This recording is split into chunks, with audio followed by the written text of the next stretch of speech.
Heavy breathing came through the phone, a sound that didn't belong to Zara Sinclair. The phone was on speaker, and Lucas Taylor heard it clearly. As a man, he recognized that sound, and it inevitably sparked his imagination. Zara Sinclair wasn't alone. There was a man with her. What was she doing? Or rather, what was she doing with a man? A dark look clouded Lucas Taylor's eyes. He snatched the iPhone from Mr. and Mrs.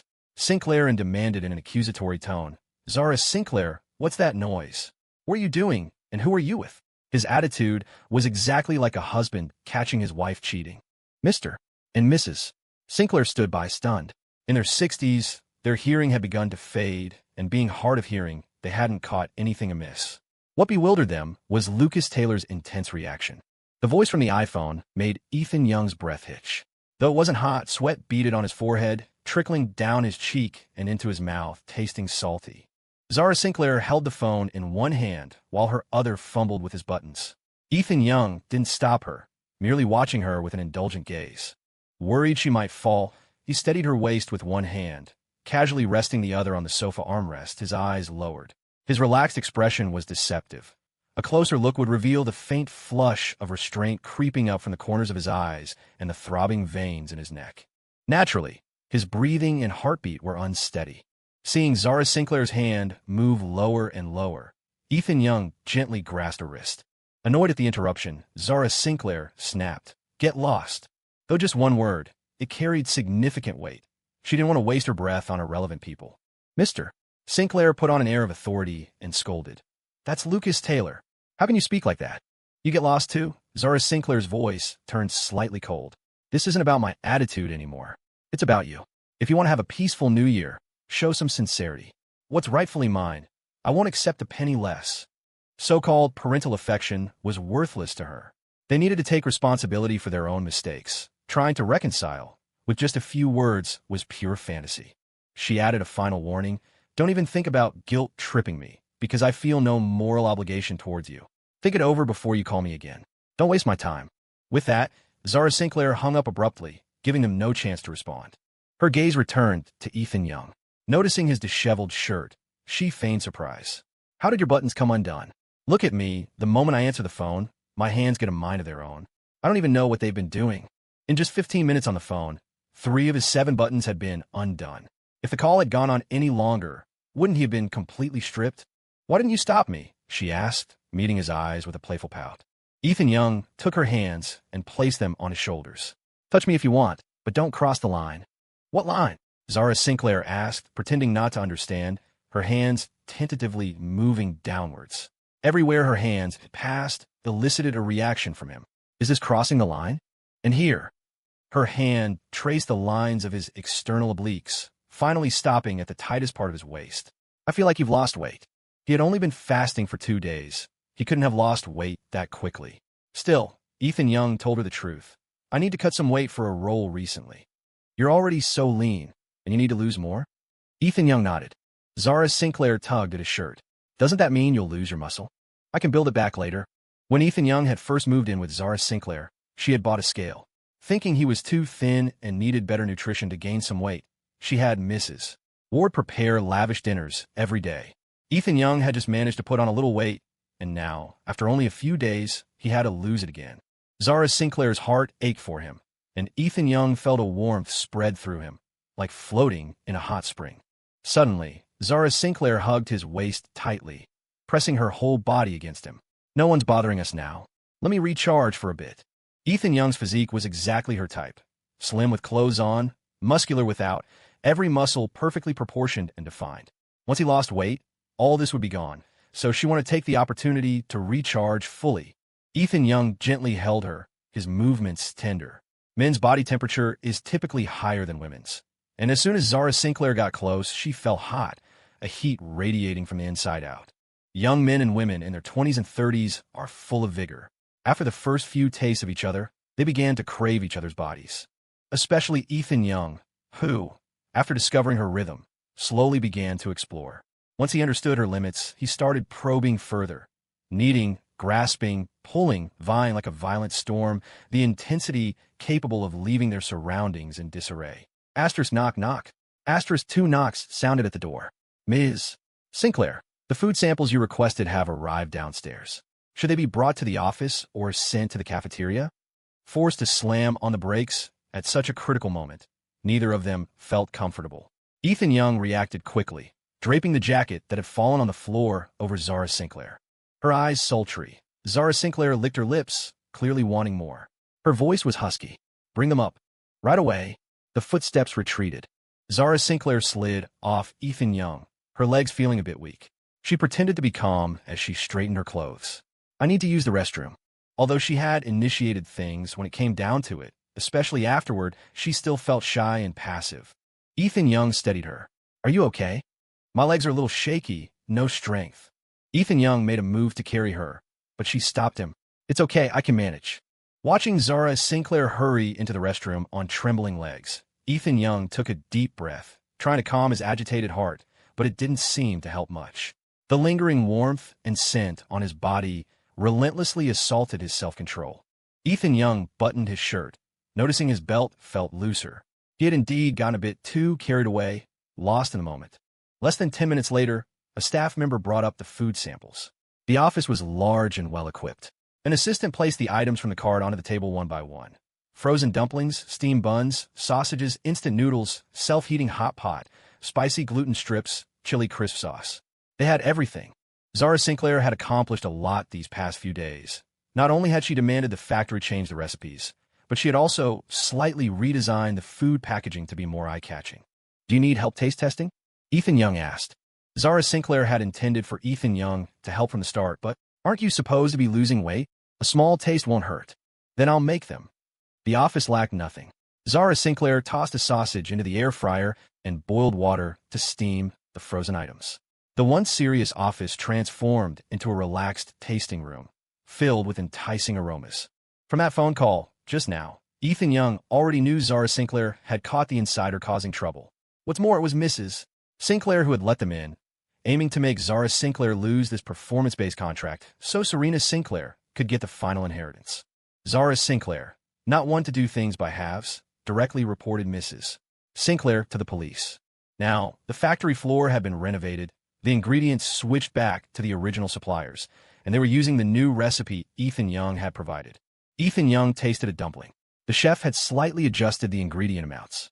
While the taste couldn't match freshly made, it was excellent for frozen food, far better than the common major brands on the market. "Is it good?" Zara asked. The sample portions were small, but Ethan Young tried a bit of everything. "Delicious," he replied. "At the same price point, I'd choose this over takeout any day. You don't just get full, you eat well. It's excellent value. A bag of dumplings like this sells for $20, while the same amount outside would probably cost $30. Plus, some street stalls likely use inferior ingredients. Many takeout places just use pre-prepared meals, full of processed shortcuts. They just microwave it, dump it in a box, and have it packed before the delivery driver even gets there. It's no wonder young people today seem less robust." Zara Sinclair cut off a small piece of sausage and handed it to Ethan Young. "Try this too." Currently, the sausage came in 2 flavors, black pepper and original. Ethan Young had bought supermarket sausages before, the 5 or 6 apiece kind, and they couldn't compare to this at all. This one was bursting with meaty flavor and juice. Ethan Young corrected himself. "Forget the same price point. I wouldn't trade this even for 100 worth of takeout." Zara Sinclair teased. "You're just really hungry." He was indeed hungry. He hadn't felt it much before, but the first bite stoked his appetite. "I am hungry," he admitted, "but my taste buds are working just fine. Everything here is delicious. I can't find any fault, especially compared to the previous versions." "It really is a good recipe you provided," Zara Sinclair praised. Ethan Young responded honestly. "My recipe was just for small batches. This success is down to the chef's skill." Zara Sinclair agreed. It tasted great. And it wasn't just her opinion. Public taste tests confirmed it. Market research indicated the public found the flavors appealing, and seeing the clean ingredient list made people willing to buy the products for their children. The next challenge was marketing. How to repair their damaged reputation. The marketing department proposed several options: public tastings, live stream sales events, getting high-traffic influencers to feature the products, arranging taste tests with video bloggers, or even randomly selecting items for an East Side/West Side eating challenge. But every one of these strategies cost money. Zara Sinclair wasn't poor, but the performance contract specified a limited budget, most of which she'd already spent on ingredients and factory renovations. That left little for marketing, so she had to find ways to cut costs.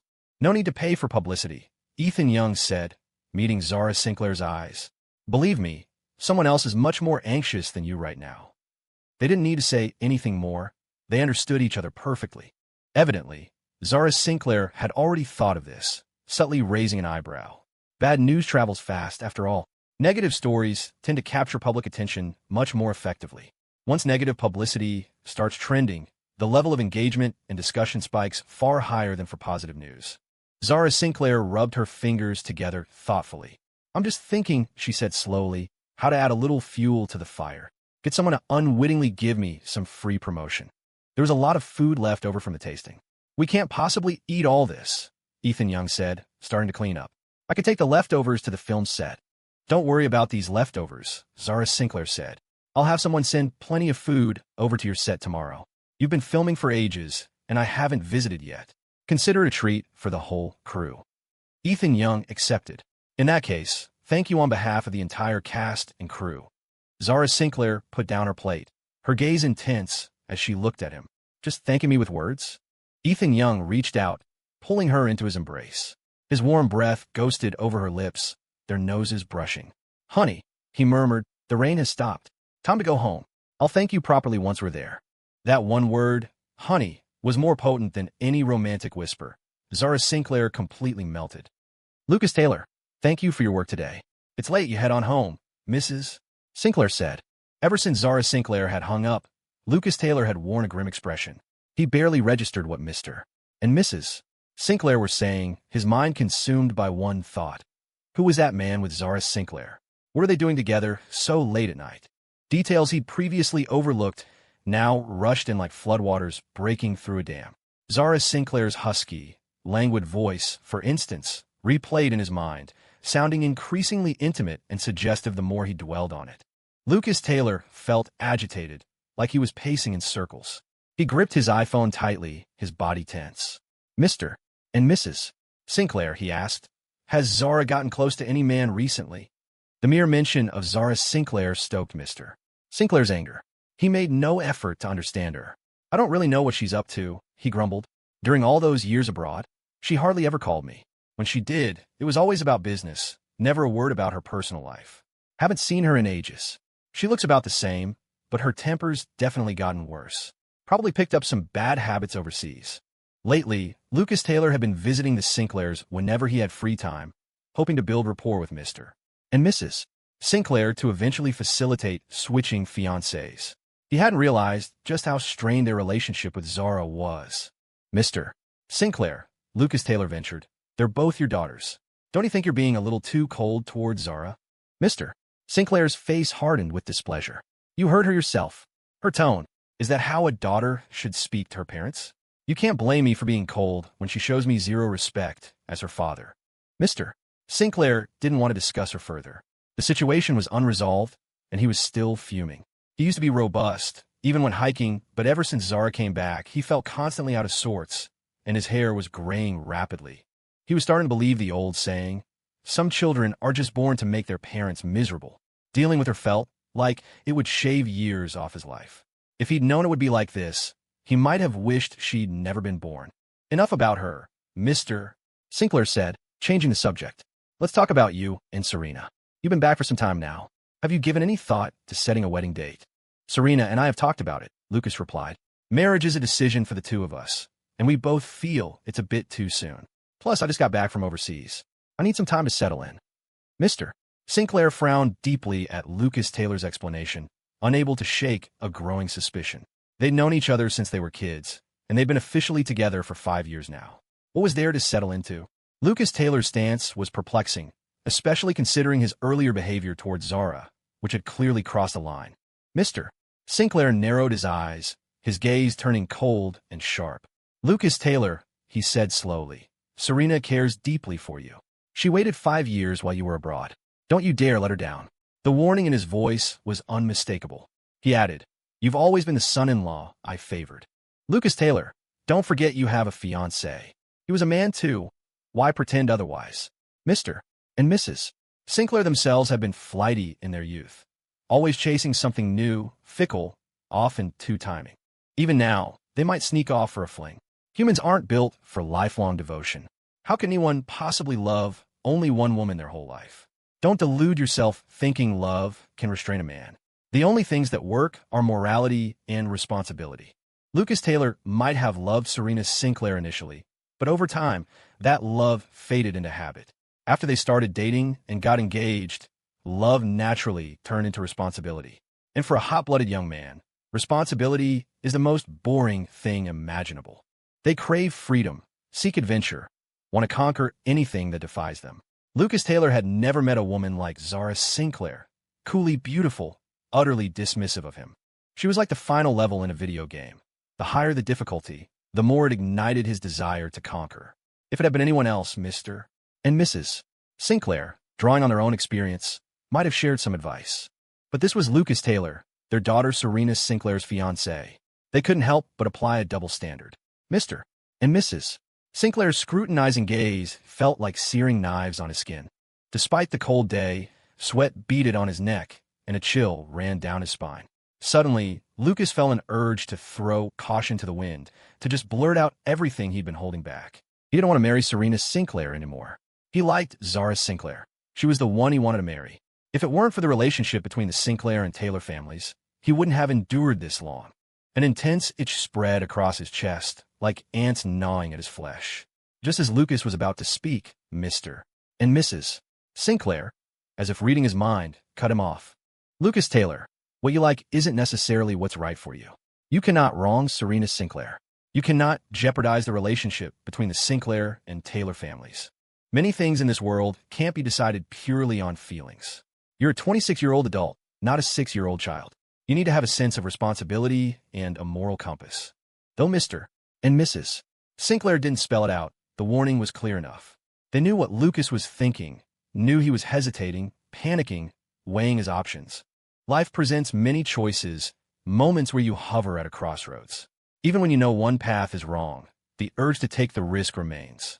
Did Lucas Taylor truly love Zara Sinclair? Not necessarily. Love, put bluntly, is just a dopamine-induced illusion that drives desire and provides stimulation. And this illusion is fleeting. It fades with time. Lucas's expression stiffened. The words left unsaid felt like long needles stuck in his throat, causing a painful constriction throughout his body. If he'd only suspected before, now he was certain. Mr. and Mrs. Sinclair knew about his secret desires. Well, his reaction to Zara Sinclair had been excessive. It was understandable they'd be suspicious. But he hadn't expected them to confront him so directly, warning him that he and Zara weren't suitable, that no one would support them. He didn't need anyone's support. He just needed to have her. If he got Zara Sinclair, would the Sinclair and Taylor families really fall out over it? They were both Sinclair daughters. What difference did it make which one he was with? Mr. and Mrs. Sinclair were only objecting so strongly because they favored Serena. This was his marriage. He would decide who he married. Having reached this conclusion, Lucas's expression gradually calmed. He casually deflected. Mr. and Mrs. Sinclair, I understand. Mr. and Mrs. Sinclair advised earnestly. Young people inevitably stumble. If you can pull back from the brink, there's still hope for redemption.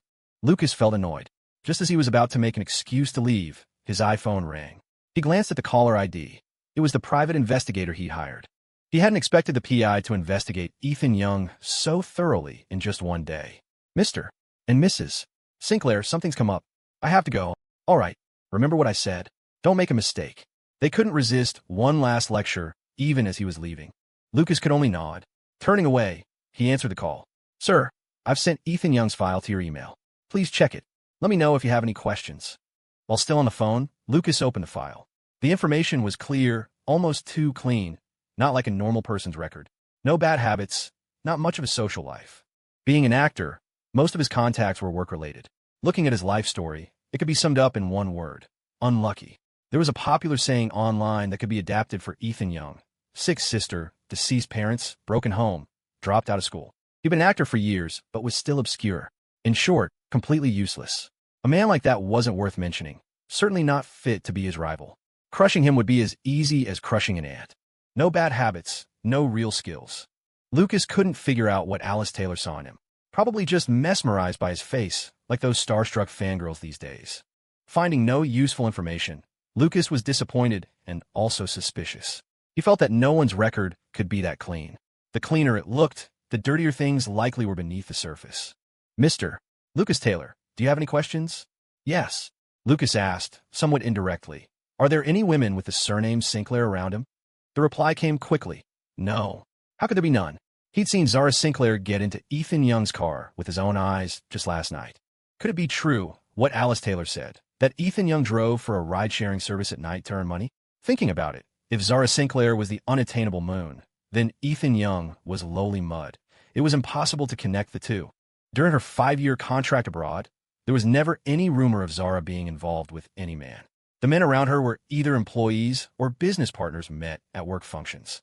She'd always been like that, maintaining her propriety with very few male friends. That's why Lucas had felt secure. Besides, Zara had just returned to the country. How could she possibly know someone like him? Maybe he really was overthinking things, letting his imagination run wild. As for the breathing sounds he thought he heard on the phone earlier, perhaps he'd just been overly tense and misheard. Lucas let out a breath, having scared himself only to talk himself down again. After informing Lucas Taylor, the investigator immediately tipped off Serena Sinclair. Miss Sinclair, I've handled things on Mr. Lucas Taylor's end. Serena asked. Did he ask about anything specific? Investigator. He asked if there were any women with the surname Sinclair around Ethan Young. A jolt went through Serena. She thought Lucas had actually become suspicious of her. She hadn't gone to see Ethan Young recently. Could someone close to her have let something slip to Lucas? Not many people knew about Ethan Young. Zachary Carter, the agency, Sophia Sullivan, Fiona Fitzgerald. Serena mentally went through the list, getting nowhere. People were unpredictable. Who could guarantee they wouldn't spill the beans? A secret was only safe if you kept it to yourself. It seemed she'd have to be careful for the next few days. Weighed down by her thoughts, Serena pondered for a moment before saying, keep watching him. Report his movements to me. Who he's meeting, where he's going. Not long after Serena Sinclair finished her call, Sophia Sullivan and Fiona Fitzgerald arrived. Hearing she'd been injured and hospitalized, they came to visit, naturally, as her good friends. Fiona Fitzgerald, especially, made a dramatic entrance into the executive lounge, shouting, my dear friend, who on earth did this to you? Does it still hurt? So much had happened in just one day. After the incident, her own mother was useless, her father unreliable. Serena Sinclair had been too angry to even eat lunch, and now she was starving. Serena Sinclair leaned listlessly against the headboard, watching Fiona Fitzgerald walk ahead. When did you get back? This morning. Fiona Fitzgerald sat on the chair beside the bed. How did a perfectly good birthday gala end up like this? Who hit you? It was Zara Sinclair. Serena Sinclair's expression turned vicious at the mention of Zara Sinclair. Fiona Fitzgerald knew of Zara Sinclair, a powerhouse, the most capable of their generation, the kind of child everyone else was compared to growing up. Fiona Fitzgerald was no scholar. All her intelligence went into having fun, eating, drinking, and playing. Compared to Zara Sinclair, she felt inadequate. Though they knew each other, they didn't interact much. Fiona preferred to keep her distance. Serena Sinclair had never gotten along with Zara Sinclair, bad-mouthing her behind her back since they were kids. As her good friend, Fiona naturally sided with her, sharing her animosity. That's basically assault, isn't it? Didn't you call the police? Serena Sinclair shook her head. Mr. and Mrs. Sinclair told me to just endure it for now. It was understandable. These kinds of family disputes, sisters fighting, were common. It wouldn't look good if it got out, so to save face, they had to smooth things over. Fiona Fitzgerald glanced around the room, then got up to pour herself a glass of hot water. Where's Lucas Taylor? Something this serious happens to you, and he's not here by your side? He stayed with me all night. He only left this afternoon. Fiona Fitzgerald handed the water to Serena Sinclair. Want some? Serena Sinclair took it. Fiona Fitzgerald's gaze lingered on Serena Sinclair. Lucas Taylor is back now. When are you two getting married? It's not certain yet. Fiona Fitzgerald cut straight to the point. Who isn't certain? You or Lucas Taylor? It's Lucas Taylor. He said he wants to wait, talk about marriage later. Perhaps remembering something. Serena Sinclair's expression darkened. She paused, then added, I want to wait a bit too. You don't want to marry him anymore? Serena Sinclair shook her head. It wasn't that she didn't want to marry him. She just didn't want to rush into it. Her marriage to Lucas Taylor was a sure thing. They would get married sooner or later. It was just a matter of time. But lately, she felt a little lost, even though she had been so excited about it initially. There were things she didn't want to admit, like how Ethan Young would pop in her head whenever she closed her eyes. She'd even dreamed about marrying Ethan Young during her nap that afternoon. You haven't fallen for Ethan Young, have you? Her deepest, most shameful secret suddenly exposed. Serena Sinclair was predictably furious. What does Ethan Young have to do with anything? I would never fall for him. Well, since you don't like Ethan Young, you wouldn't mind if I pursued him, right? You two broke things off anyway. Fiona Fitzgerald sat back in her chair, crossing her legs leisurely. Serena Sinclair froze, gripping the cup in her hand. Doesn't that disgust you? Fiona Fitzgerald examined her manicure, a nonchalant smile on her face. Disgusting? Why? It's not like you ever actually used him. Don't be so stingy. I just want to see what it's like. Serena Sinclair reacted strongly. No, you can't touch him. Lucas Taylor already suspects me. Ethan Young can't show up around us. Fiona Fitzgerald was decisive. Then I'll take him abroad. Get rid of the problem for good. Ethan Young won't leave the country. Fiona Fitzgerald couldn't help but chuckle. How do you know he won't? His sister, Emily Young, is sick. She's been treated here for years without getting better. If I told him the medical care is better overseas, with more access to heart resources, do you think he'd be willing to go abroad with me? Serena Sinclair felt as though she were being choked, unable to utter a single word, because she knew Ethan Young would do anything for his sister. He would sell himself to her for a 5-year contract, sacrifice his dignity, endure pain. The thought of Ethan Young going abroad, leaving her sight where she could never see him again, it stung Serena Sinclair's heart like a bee sting. Crash! Serena Sinclair exploded, violently slamming the cup down. Her dark eyes held a fierce warning. You can't take Ethan Young abroad. I forbid it. Fiona Fitzgerald flinched, completely taken aback by the intensity of Serena Sinclair's reaction. She herself was much calmer. Thinking back on how Serena Sinclair had changed over the years, subtly, almost imperceptibly, but clear to an outsider, she just couldn't understand. Was it really so hard to admit she liked Ethan Young? Since Serena wouldn't admit it, she couldn't blame Fiona for trying to snatch him away. Sophia Sullivan looked back and forth, somewhat shocked and bewildered. No one could have predicted things would escalate like this. Had Serena Sinclair just dropped all pretense? And Fiona Fitzgerald, why had she suddenly blurted out what she'd been keeping inside? Serena Sinclair's head injury throbbed. The sudden stress caused splitting pain, and she clutched her head, her face contorted in agony. Sophia Sullivan naturally tended to the patient first, sitting beside Serena Sinclair, soothing her while gently admonishing Fiona. All right, stop provoking her, Fiona. She's injured all over, let her rest. Serena, don't overthink it. Fiona's just teasing you. Fiona Fitzgerald pouted. She wasn't teasing anyone. If she said it, she meant it. She'd had her eye on Ethan Young for a long time. Back when he was still with Serena Sinclair, she hadn't wanted to interfere, but now that they were broken up, what was stopping her? She would pursue him openly, without fear of embarrassment. It was Serena Sinclair, playing both sides, who should be ashamed. Fiona Fitzgerald suddenly found the whole thing tedious. She didn't want to waste any more time on this fake friendship. 3 women make a drama. Amidst the chaos, Jessica Taylor arrived, her voice heard before she even appeared. Serena, I came to see you. As soon as Jessica Taylor entered, she sensed the tense atmosphere, wondering if she'd come at a bad time. Fiona, Sophia, what were you talking about? Another one after Ethan Young, Fiona Fitzgerald thought. She stood up, pulling her lips into a lazy smile. Nothing, Sophia Sullivan said. Come in, sit anywhere. What's that you're carrying? I bought some cherries. Jessica Taylor brought the fruit in. Serena, would you like some? I can wash them. Serena Sinclair, slowly recovering from her headache, replied, I don't want any. I'll just leave them here then. Jessica Taylor didn't sit down after coming in, but stood by the bed and asked caringly, Does your wound still hurt? It's okay now. Where's my brother? Where did he go? On her way over, Jessica Taylor had been thinking that if she saw Lucas Taylor at the hospital, she would apologize. He had something to take care of, so he left. Jessica Taylor muttered to herself, Asterisk, what could he possibly have to do? He never does anything. Asterisk. Jessica Taylor had a lot she wanted to discuss with Serena Sinclair, like asking about Zara Sinclair, but she didn't know how to bring it up. After mentally rehearsing her words, she finally asked, Serena, what's your relationship like with Zara Sinclair? Do you know her well? How has she been lately? 3 questions in a row, all about Zara Sinclair, the very person Serena Sinclair least wanted to talk about right now. Just mentioning her made Serena's wound ache. Not great. The curt, 2-word reply cut off whatever Jessica Taylor was about to say next. She could only stand there awkwardly. Oh, okay. After a moment, Serena Sinclair suddenly asked her, "That necklace you mentioned last night, what kind was it?" When Serena Sinclair mentioned the necklace, Alice Taylor immediately played dumb. "What necklace? Your brother was there last night. What did you mean about that necklace?" "Oh, that." Since Lucas Taylor hadn't given it, Alice Taylor couldn't say much more. She laughed nervously. "I thought my brother's gift yesterday was going to be a necklace, but it turned out to be a bracelet instead." "Is that really it?" Serena Sinclair eyed her skeptically. Alice Taylor just nodded vaguely.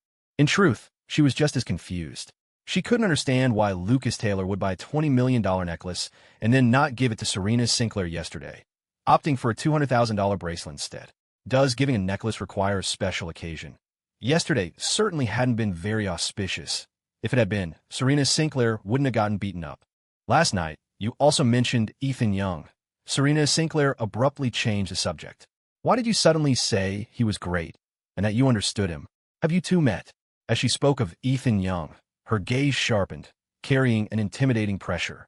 Even someone as oblivious as Alice Taylor could sense the danger. Serena Sinclair mastered her expression well, but couldn't hide the hostility in her eyes. Alice Taylor didn't know how she'd provoked her, but mentioning Ethan Young clearly made her feel a bit flustered too. "Ethan Young, you got your eye on Ethan Young too?" Serena Sinclair's eyes scanned her, every word dripping with sarcasm. Alice Taylor's heart sank. She felt a mortifying sense of having her privacy invaded, wishing she could disappear. Alice Taylor's expression stiffened slightly as she struggled to remain calm. "No, I haven't." It was undeniable that Alice Taylor was interested in Ethan Young. Coming here today was also partly to find out more about Zara Sinclair through Serena. "Then tell me, how much do you know about him?" Alice Taylor hesitated, wondering whether to tell Serena about the movie. Just as she was about to speak, Fiona Fitzgerald, sitting nearby, coughed twice. Alice Taylor lowered her head. "I don't know much about him." After that, no matter what Serena Sinclair asked, Alice Taylor remained silent. Serena Sinclair was seething with anger she couldn't vent. She felt terrible, convinced everyone around her had wronged her. Mr. and Mrs. Sinclair couldn't handle Zara Sinclair. Lucas Taylor was hiding something. Fiona Fitzgerald had returned only to try and steal from her. And now Alice Taylor was playing games too, not saying a single truthful word. Serena Sinclair was pathological, sensitive, suspicious, and intensely possessive and controlling. Her belongings, even things she considered trash, she'd rather destroy than let anyone else have. Serena Sinclair once had a cat, a beautiful ragdoll that loved attention and would let anyone hold it. One day, she came home and saw the cat affectionately approaching Zara Sinclair, rubbing against her, acting cute, even rolling over to expose its white belly. That night, Serena threw the cat off the balcony. She wouldn't tolerate anyone else desiring her cat, nor would she stand for her cat getting close to someone she despised. If she found out, she'd rather kill the cat. Serena Sinclair had a vicious streak, and those around her knew her temper well enough not to provoke her deliberately. But today, Fiona Fitzgerald had crossed the line, because she'd set her sights on Ethan Young, coveting someone she had no right to. Asterisk, how dare Fiona Fitzgerald desire Ethan Young? How long had she been thinking this way? Asterisk, Serena Sinclair narrowed her eyes, recalling how Fiona used to constantly put Ethan Young down in front of her. Looking back, wasn't that just trying to drive a wedge between them? Alice Taylor felt increasingly uncomfortable. Everyone's expressions seemed odd, and the atmosphere was tense. She'd been there less than 15 minutes and already wanted to leave. Alice Taylor clutched her iPhone. "Serena, I need to head out. I have an early call time for filming tomorrow." Serena Sinclair murmured in acknowledgement, her eyes downcast, showing no real reaction. "Wait, I'll leave with you," Fiona Fitzgerald said, grabbing her bag. She shot Serena a flirty look, acting as if nothing was wrong. "Serena, let's chat another time. Bye." Serena Sinclair remained silent, simply watching them leave with a cold stare. Fiona Fitzgerald, feigning ignorance, sashayed after Alice Taylor in her high heels. Once they were out of the room and inside the elevator, Alice Taylor's smile dropped. Glancing at Fiona Fitzgerald reapplying her lipstick in the mirrored wall, she asked quietly, "Fiona, do you like Ethan Young?" Fiona Fitzgerald pressed her freshly painted lips together and admitted freely, "Yes. I'm planning on going after him." Alice Taylor tried to gently dissuade her. "You should give up. It'll never happen between you two. If it's impossible for me, what makes you think it's possible for you? Don't think I haven't noticed your little crush." Fiona Fitzgerald capped her lipstick, the corners of her eyes lifting in a sultry, knowing smile. Alice Taylor paused, then tried to explain, "Okay, I do have some feelings for him, but it's just because I got too invested in my role. It happens to actors, it's normal. Once filming wraps up, it'll fade in a week or two. You actors are something else. Filming all year. How many people do you fall in love with because you're in character? If you get a boyfriend, is he going to be cheated on constantly?" Alice Taylor flushed. "It's not like that with every movie. Just this one then." Fiona Fitzgerald crossed her arms. "Admit it, Alice Taylor. You like Ethan Young. There's no shame in it. The more people like him, the better he must be. Let's compete fairly. I won't get in your way, and you don't get in mine." Alice Taylor clenched her fists. "He won't like you, Fiona. I'm just trying to warn you. If your good intentions make me uncomfortable, then they aren't really good intentions, are they?" Alice Taylor was speechless. Fiona Fitzgerald's brazen attitude was off-putting, but also enviable. Alice Taylor couldn't help wondering, if Ethan Young weren't married, would she be as bold as Fiona in pursuing him? Back in the hospital room, people left one by one, until only the anxious Sophia Sullivan remained. Everyone was gone. So what about her? Who would take her with them? Serena Sinclair's face was frighteningly dark. "Sophia Sullivan, did you know that Fiona Fitzgerald likes Ethan Young?" Sophia Sullivan quickly shook her head. "I didn't know." It wasn't that she didn't know. She didn't dare say she knew. Because it wasn't just Fiona. She had feelings for him too. If Serena Sinclair ever found out, a storm would surely follow. Serena Sinclair gripped the blanket tightly, completely forgetting the injury on her hand. Extreme rage made her oblivious to the pain, until her fingers started bleeding where she gripped too hard, forcing her to release her hold. "Sophia Sullivan, who else can I trust besides you?" Too many people around her had lied and hidden things from her. She didn't dare trust anyone anymore. Don't take what Fiona said too seriously. She was probably just talking. When it comes down to a man versus her friend, she'll definitely choose you. "No." Serena Sinclair shook her head. The look in Fiona's eyes was serious. She really intends to take Ethan Young abroad. Right there in front of Sophia Sullivan, Serena Sinclair made a phone call, instructing a detective to find out Ethan Young's location, what he was doing, and everyone he'd been in contact with recently. Every detail had to be precise. She needed to find Ethan Young quickly and lock him up. That way, no one could take him away. If Ethan Young dared to leave, she'd break his legs. After all, she'd broken his bones with a stick before. As far as she was concerned, there was no such thing as an unbreakable spirit. If someone didn't yield, it just meant they hadn't been beaten hard enough. At that moment, Serena Sinclair's thoughts were entirely consumed by Ethan Young. She had completely forgotten about Lucas Taylor. It was Sophia Sullivan who finally reminded her, if you make such a big deal about finding Ethan Young, what happens if Lucas Taylor finds out? So what if he finds out? I haven't betrayed Lucas Taylor. Keeping Ethan Young as a substitute during this 5-year contract just proves how much I love Lucas, doesn't it? But the real thing is back now. What do you need a substitute for anymore? Think of it like keeping a servant or a dog. I don't have any real feelings for Ethan Young. The one I love has always been Lucas Taylor. It was utterly shameless, twisted logic. Who would possibly believe such a thing? I'm going to marry Lucas Taylor. My heart and soul belong to him. But I just want to keep a toy around to indulge myself. Why shouldn't I be allowed? Serena Sinclair stared at her injured hand, murmuring softly as if talking to herself. He'll understand. Her words made no sense at all. Sophia Sullivan thought Serena must have been hit too hard. She sounded completely unhinged, utterly insane. Serena Sinclair pressed the call button, summoning the nurse and DR. "Johnson, I want to be discharged now. I'm not staying. I know my own body, and I feel perfectly fine." She couldn't wait to leave, driven by her selfish desires. Stuck here, she couldn't do anything, couldn't see Ethan Young, and lived in constant fear that Fiona Fitzgerald would beat her to it and take Ethan Young abroad. Ethan Young and Zara Sinclair were married. Fiona Fitzgerald was pursuing Ethan Young. Serena Sinclair's strange attitude towards Ethan Young. Why hadn't Lucas Taylor sent the necklace? How on earth did Ethan Young and Zara Sinclair meet and get married so quickly? She couldn't figure it out. Alice Taylor spent the whole night tossing and turning over these questions, barely sleeping. When she arrived at the film set the next day, she found 3 large trucks parked on the otherwise empty lot.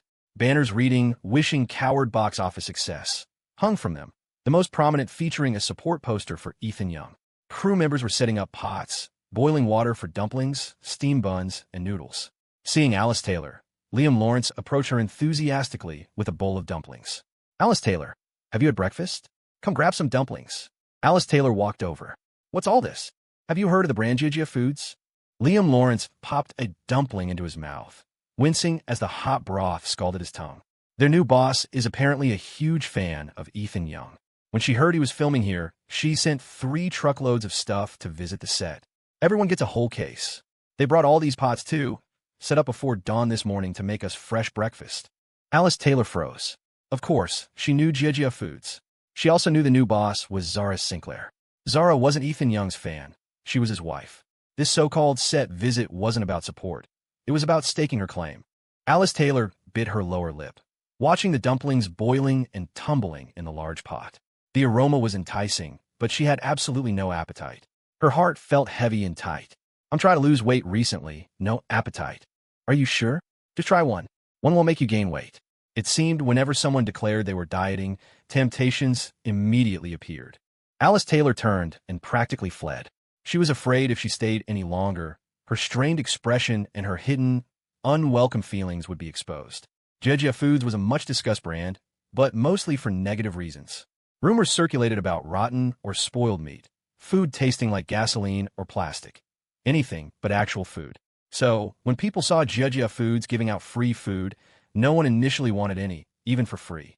Some even assumed the director had brought in Gia Foods as a sponsor, mentally groaning that associating with such a problematic brand, known for its terrible reputation, would drag down the film's public appeal. People started predicting failure before the movie was even released. It was a classic case of birds of feather flock together. The public would generalize, assuming if one part was bad, the whole project would be tainted. The chatter only subsided when the first batch of dumplings was ready. The rich aroma filled the air. The plump, white dumplings were served first to the 2 directors. Without a word, they exchanged a glance and let out a long, satisfied Nothing more needed to be said. Watching them eat ravenously, almost burning their mouths in their haste, the hesitant crowd felt their own appetites stir. They decided to try just one bite. That one bite turned into many, and soon they were moving from dumplings to noodles, adding a couple of sausages on the side. On a cold winter day, a hot bowl like that warmed you from head to toe.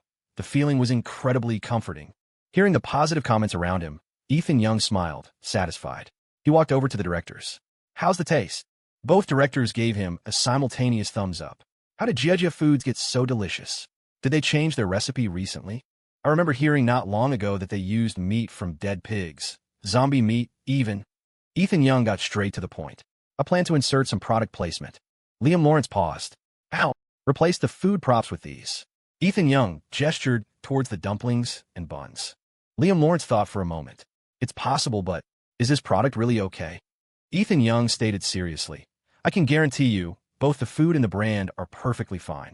Gia Foods was an old domestic brand. In its heyday, it had poured profits into charity, building roads, bridges, schools.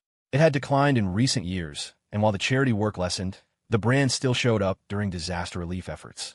Ethan Young himself was the main investor in this film, so ultimately his word was law. But one thing piqued their curiosity. Liam Lawrence leaned in, full of gossip. Ethan Young, you're really full of surprises, knowing a boss like that.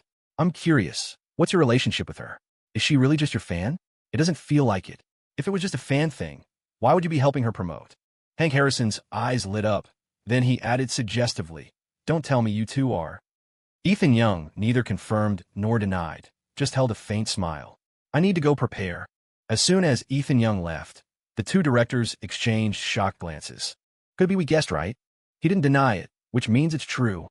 They had already suspected Ethan Young might have someone, having seen him smiling foolishly at his iPhone several times.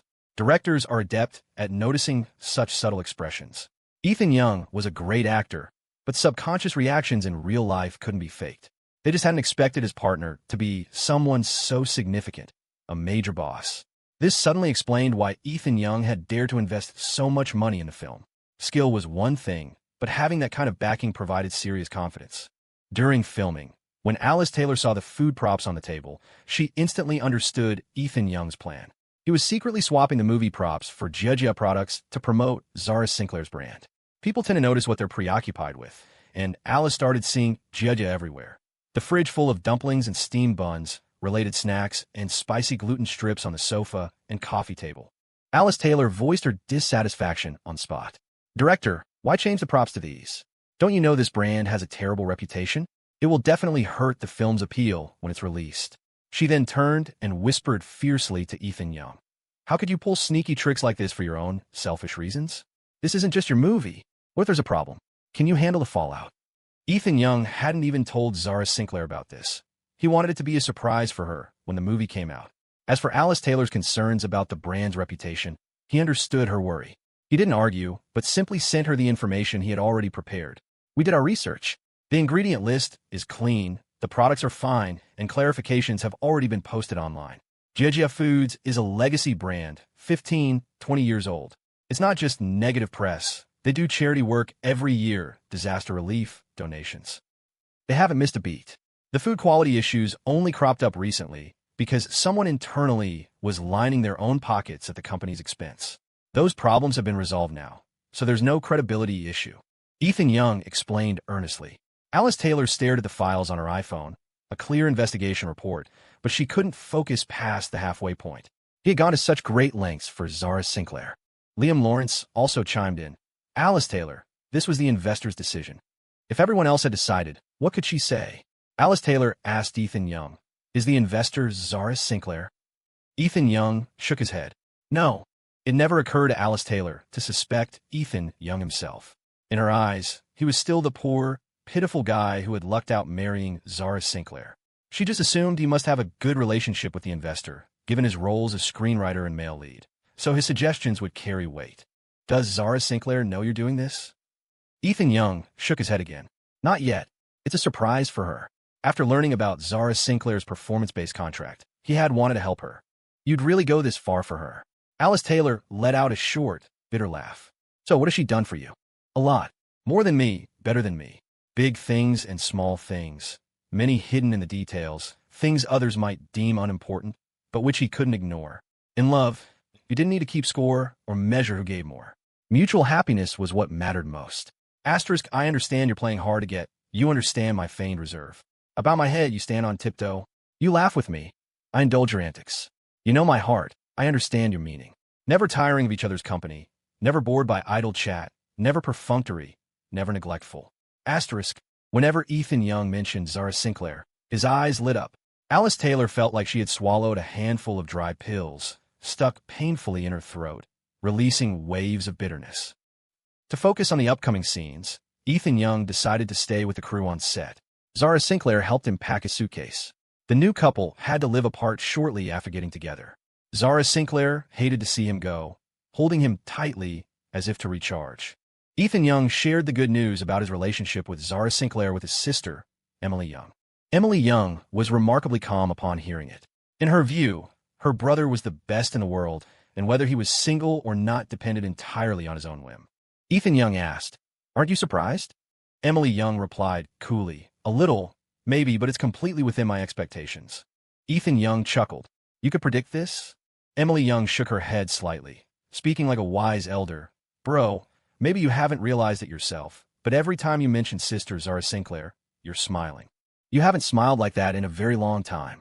So, yes, Ethan Young liked Zara Sinclair without even knowing it. Emily Young had met Zara Sinclair too. Her first impression was that Zara was beautiful and possibly aloof, but upon interacting, she found her gentle and easy to get along with. There was no condescension, no disdain, no pity. Zara treated her like a normal person, which made Emily feel completely at ease. Love is a physical instinct. Zara Sinclair would unconsciously move closer to Ethan Young. Look at him. Her eyes filled only with him. So, Emily wasn't surprised at all when she found out they were together. She was happy for Ethan Young because he had finally found someone he loved and who loved him back. If one day she wasn't around anymore, at least her brother wouldn't be lonely. Someone would be there to grow old with him. On Ethan Young's first day staying with the crew, Fiona Fitzgerald launched her aggressive pursuit, sending flowers, lattes, and banners, irritating Alice Taylor so much she could barely act. Alice's mental state was definitely affected. If it weren't for Ethan Young, the consummate professional, guiding her through the scenes, she might have walked off the set in the past couple of days. On the third day, Serena Sinclair was discharged from the hospital and quickly learned about Ethan Young's latest activities on set. When Serena Sinclair found out Ethan Young was filming, she froze, then burned with anger. She had explicitly warned producers and directors not to cast Ethan Young, so how could he still be getting roles? Her eyes fixed on the production team listed in the documents. Besides the two directors, there was someone she hadn't expected, Alice Taylor. She let out a cold laugh, her expression turning icy. No wonder Alice Taylor's attitude towards Ethan Young had suddenly changed, even starting to speak well of him, saying she understood him, thought he was a good person. Did acting with him for a few days mean she actually knew him? Did she know Serena had kept him under a 5-year contract? The ones who look the most innocent are often the most calculating. Putting on an act for her for so long, claiming she didn't know him, while secretly playing the happy couple with Ethan Young behind her back. Serena Sinclair clenched her jaw. Her breathing grew heavy. She had genuinely treated Alice Taylor like a sister. This concealment felt like nothing less than betrayal. Serena Sinclair pulled out her iPhone and sent Alice Taylor a text message. "What are you doing right now?" A couple of hours later, Alice Taylor finally replied, "I'm filming." "What's up? Where are you filming? What's the movie called? Who's on the crew?" Serena Sinclair asked, already knowing the answers, just testing her. Alice Taylor didn't answer any of the questions, asking instead, "Serena, why are you suddenly asking about all this?" "I got out of Pinecrest Rehabilitation Center today. I figure I had nothing else to do, so I could come visit you on set." "No need, the set is really busy. It's better if you don't come," Alice Taylor politely declined. "Besides, you're still sick and recovering from your injuries. You should be resting at home." Seeing this reply, Serena Sinclair scoffed, her anger flaring. "Who's the male lead in your movie?" Alice Taylor never replied again. Her text went unanswered. She had given her so many chances to be honest, yet Alice still chose to hide it. Serena Sinclair told Mrs. Ward to pack her things and handle the discharge procedures, while she herself left immediately. When Mr. and Mrs. Sinclair heard she was being discharged, they called her. "Mrs. Ward told us you're getting out. Are you feeling better already?" "Yeah, I'm fine now." In reality, she wasn't fully healed. Her finger was newly scabbed over, itching and stinging intermittently. It couldn't get wet, so she needed help washing up. The slap mark on her face and the bump on her head hadn't faded either, requiring concealer to hide. "Since you're better, come home and spend some time with your mother. She hasn't been feeling well lately." Serena Sinclair wasn't pleased. If she's not feeling well, she should see Dr. Johnson. Why call me? In her family, her mother was the most useless. She couldn't handle anything Serena asked her to do. Speaking to her father, Serena Sinclair's tone held a note of annoyance. "Dad, I can't talk right now. I'm busy promoting my new movie." Her father started to remind her about Zara Sinclair. "Don't provoke her lately." "All right, I get it. Stop nagging." Serena Sinclair cut him off before he could finish. Serena Sinclair felt deep down that her parents were biased in this matter. She was the one who was hurt and humiliated, so why should they let Zara Sinclair off the hook? Expecting her to swallow her grievances just to keep the peace was delusional. Eager to see Ethan Young, Serena Sinclair grabbed nothing but her iPhone, hailed a rideshare, and went straight to where Ethan Young was filming. The whole way there, Serena Sinclair was restless. Ethan Young was like a fishbone stuck in her throat, a constant, nagging discomfort day and night, giving her no peace. It had been a long time since she and Ethan Young had seen each other. Just thinking about him brought back the harsh words he'd thrown at her that night. Arriving at the filming location, Serena Sinclair looked towards the crowd. She spotted Ethan Young's figure among the people almost immediately. He was carrying Alice Taylor on his back, walking forward, a camera following alongside. Witnessing this, Serena Sinclair's eyes instantly reddened. She knew actors had to commit to their roles for the plot. Things like hugging, holding hands, kissing, even bed scenes. It was just part of the job, perfectly normal for actors. But she couldn't accept it. She couldn't stand it. Even a simple touch of hands made her want to tear them apart. During the 5 years Ethan Young was with her, although he acted, she absolutely forbade him from doing romantic scenes like this. She couldn't accept him loving someone else, not even pretend loving. Filming with Ethan Young, Alice Taylor got into character quickly. Despite Ethan Young being so thin, he was remarkably steady carrying her, walking for quite a while without even getting breathless. Although they were playing lovers, they had very few intimate scenes. Holding hands and hugging were the extent of it. Hank Harrison was a master of atmosphere, always managing to capture simple interactions with lighting and angles that made them look warm and romantic. Sometimes, watching the playback, Alice Taylor would get a strange feeling, as if she and Ethan Young really had been in a long relationship. Alice Taylor rested on Ethan Young's back, trying hard to steady her racing heart, concentrating fully on her lines. But in this seemingly calm moment, Alice Taylor sharply sensed an unusual gaze. She had an almost preternatural sensitivity to being watched, especially when the gaze carried such strong hostility. It was impossible to ignore. Alice Taylor followed the line of sight, and her eyes widened in shock when she saw Serena Sinclair's face. Guilt made her movement stiffen. Ethan Young asked her what's wrong. The director hadn't called cut, so they had to keep acting. Alice Taylor quickly recovered, masked her panic, and continued the scene. Fortunately, the scene wasn't long and ended quickly. Alice Taylor got off Ethan Young's back, wondering how Serena Sinclair had found this place. She had specifically told her not to visit the set, so why was she here? And what was with the look Serena Sinclair was giving her? Full of hostility and disgust, like catching your boyfriend's mistress. It was unsettling. Alice Taylor felt a wave of discomfort. Serena Sinclair's cold expression didn't waver. Instead of approaching directly, she took out her iPhone, found Liam Lawrence's number, and called him. When the call connected, Serena Sinclair said directly, "Liam Lawrence, I heard you're working on a movie with Hank Harrison recently. I happen to be passing by. Mind if I visit the set? After all, the actors under you are old acquaintances of mine. I'd like to say hello." When Liam Lawrence saw it was Serena Sinclair calling, a bad feeling immediately surfaced. Who just drops by a set for no reason? And old acquaintances? More like old enemies. Liam Lawrence remembered the threats Serena Sinclair had made within the industry circles. He laughed awkwardly. "We're still working right now, Serena Sinclair. Maybe it's best if you don't." "No, maybe about it. I can already see you." "See them?" Liam Lawrence looked up, scanning the area, and finally spotted Serena Sinclair outside the main crowd. He wasn't the only one. Ethan Young had seen her too, even earlier than Alice Taylor had. Although Serena Sinclair wasn't speaking harshly, even wearing a gentle smile, the coldness radiating from her was intense and intimidating. Liam Lawrence subtly signaled a crew member, then gripped his iPhone tighter and walked over to greet her. "Serena Sinclair, long time no see." Serena Sinclair lowered her iPhone. "Liam Lawrence, may I come in now?" "Of course." Liam Lawrence discreetly glanced around Serena Sinclair, confirming she was alone, without bodyguards, unlikely to cause a scene. Liam Lawrence wasn't exactly afraid of her. He just preferred to avoid trouble. Serena Sinclair sneered. "Liam Lawrence, you'll really hire anyone, won't you?" Liam thought to himself that it was mostly because Ethan Young brought in serious money and the script was great. Otherwise, he wouldn't have dared. "Who are your investors? Did they insist on Ethan Young, or was it your decision as the director?" Liam didn't answer, asking cautiously instead. "Serena Sinclair, may I ask, what exactly did Ethan Young do to offend you?"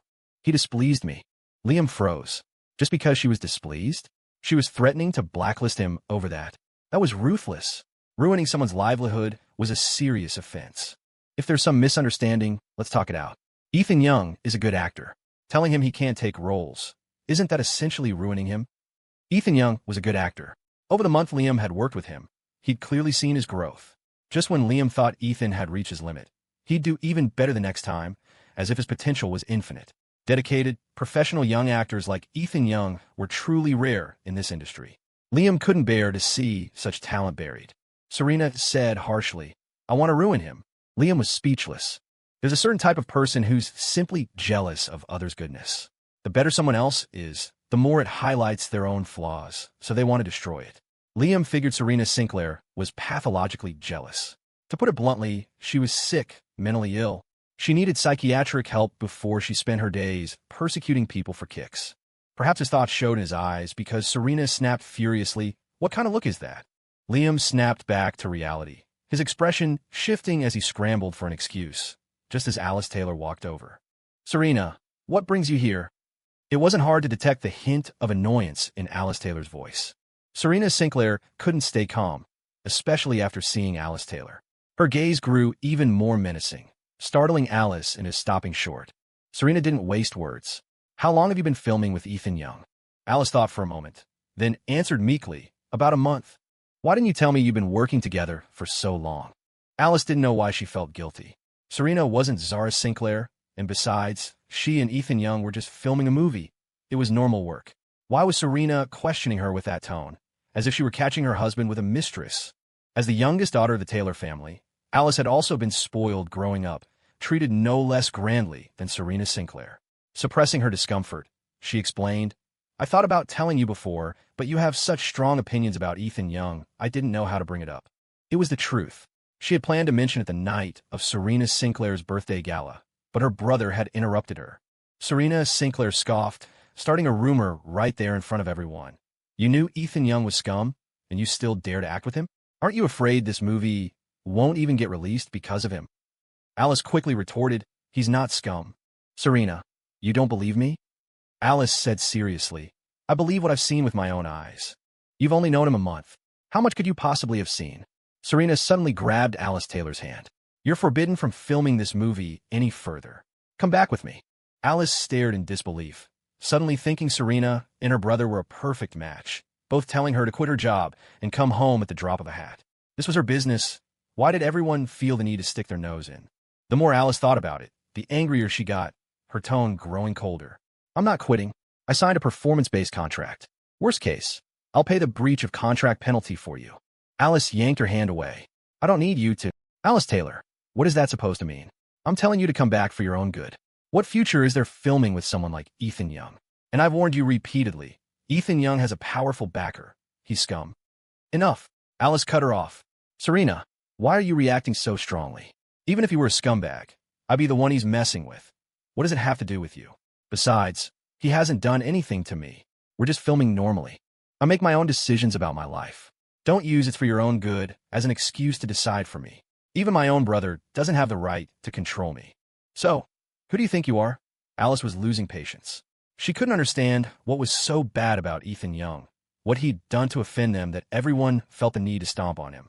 She could maybe explain Lucas Taylor's attitude as professional jealousy, but Serena Sinclair? You keep saying Ethan Young has a powerful backer behind him. Fine, then tell us who it is. The burden of proof is on you. Otherwise, you're just spreading rumors. Liam Lawrence, silent for a long while, chimed in from the side. Exactly. If you can't name them, it's just slander. Alice Taylor and the director were both speaking up for Ethan Young. But what was Ethan Young doing? He was sitting nearby, drinking water. He was too far away to hear clearly what they were saying, but judging by their expressions, things looked pretty heated. When Alice Taylor was first cast as the female lead, Ethan Young had anticipated this scene. Any other actress might have buckled under a few threats and run off. But Alice Taylor was different. As the third young lady of the Taylor family, she couldn't be easily tempted or intimidated. She had the power to stand up to Serena Sinclair. Furthermore, as Lucas Taylor's younger sister, Serena would be somewhat wary of her and wouldn't dare interfere too carelessly. Would Serena Sinclair dare reveal the truth? If she did, the biggest impact would undoubtedly be on herself. It wouldn't just involve the marital alliance between the Sinclair and Taylor families. It would also destroy the good reputation she had painstakingly built over many years. From a cost-benefit perspective, it wasn't worth it. Therefore, when facing Alice Taylor, she could only remain silent and maintain the status quo. Serena Sinclair looked furious, on the verge of losing her cool, mentally wrestling with whether revealing the truth would bring more gain or loss, and who would be most affected. If she told the truth, would Ethan Young really come back to her? But more than wanting Ethan Young to return to her willingly, she wanted to break his legs and lock him up. If no one could see him, no one could covet him. Serena, what are you doing here? The chaotic thoughts were interrupted. Serena Sinclair turned around and saw Fiona Fitzgerald, her expression darkening further. Though it was nearly December, Fiona Fitzgerald wore a blue knit dress. The slim fit accentuated her curves. Clearly, she had dressed up specifically for the visit. Serena's expression turned even uglier upon seeing her. Why are you here? Didn't I tell you last time at Seabreeze General Hospital? I'm pursuing Ethan Young. Serena's gaze shifted back and forth between Alice Taylor and Fiona Fitzgerald. She laughed, choked with anger. So you knew all along that Ethan Young and Alice Taylor were filming here? Fiona Fitzgerald blinked. Yes. Why did you hide it from me? You never asked. Fiona Fitzgerald smiled faintly. You were bound to find out sooner or later. What difference does a day or two make? Better to give me a couple more days to chase my man. Fiona Fitzgerald backed up her words with actions. She was dead serious about pursuing Ethan Young, making trips out here whenever she had free time, not only treating the crew to coffee and meals, but also openly sending flowers to declare her intentions. In just 3 days, everyone on set knew that a rich, beautiful woman was flamboyantly pursuing Ethan Young. Fiona Fitzgerald might have shown some consideration for Serena Sinclair's feelings before, but now she had completely let loose. Not only was she pursuing him herself, but sometimes she even encouraged Alice Taylor to join in, determined to muddy the waters even further. Will you die if you don't have a man? Why does it have to be Ethan Young? Fiona Fitzgerald replied, quite seriously, because I've never dated Ethan Young's type before. Serena Sinclair's eyes burned with fury, her whole body trembling with rage. Why Ethan Young? You know he's my... Serena Sinclair. Are you sure you want to have this conversation here? Fiona Fitzgerald's expression hardened, cutting her off. They stared at each other in silence for a long moment before Fiona's face instantly changed. She turned to Alice Taylor with a smile. You guys carry on? I'll take Serena for a little walk. Serena followed Fiona, her face grim. Seeing how familiar Fiona was with the surroundings, it was clear she came here often. When did you decide you wanted Ethan Young? She used the word wanted, not like. In Serena's eyes, Fiona was just acting on a whim, treating Ethan like some trinket in a shop window. Fiona stroked her chin thoughtfully. A couple of hours ago? I don't remember exactly. Around the time I noticed you always had Ethan Young tagging along. Fiona glanced around, then pointed. There's a coffee shop over there. Let's sit down and talk properly. Without waiting for Serena's reply, Fiona headed straight over. At the coffee shop, a waiter brought menus. Fiona ordered an iced Americano and a dessert.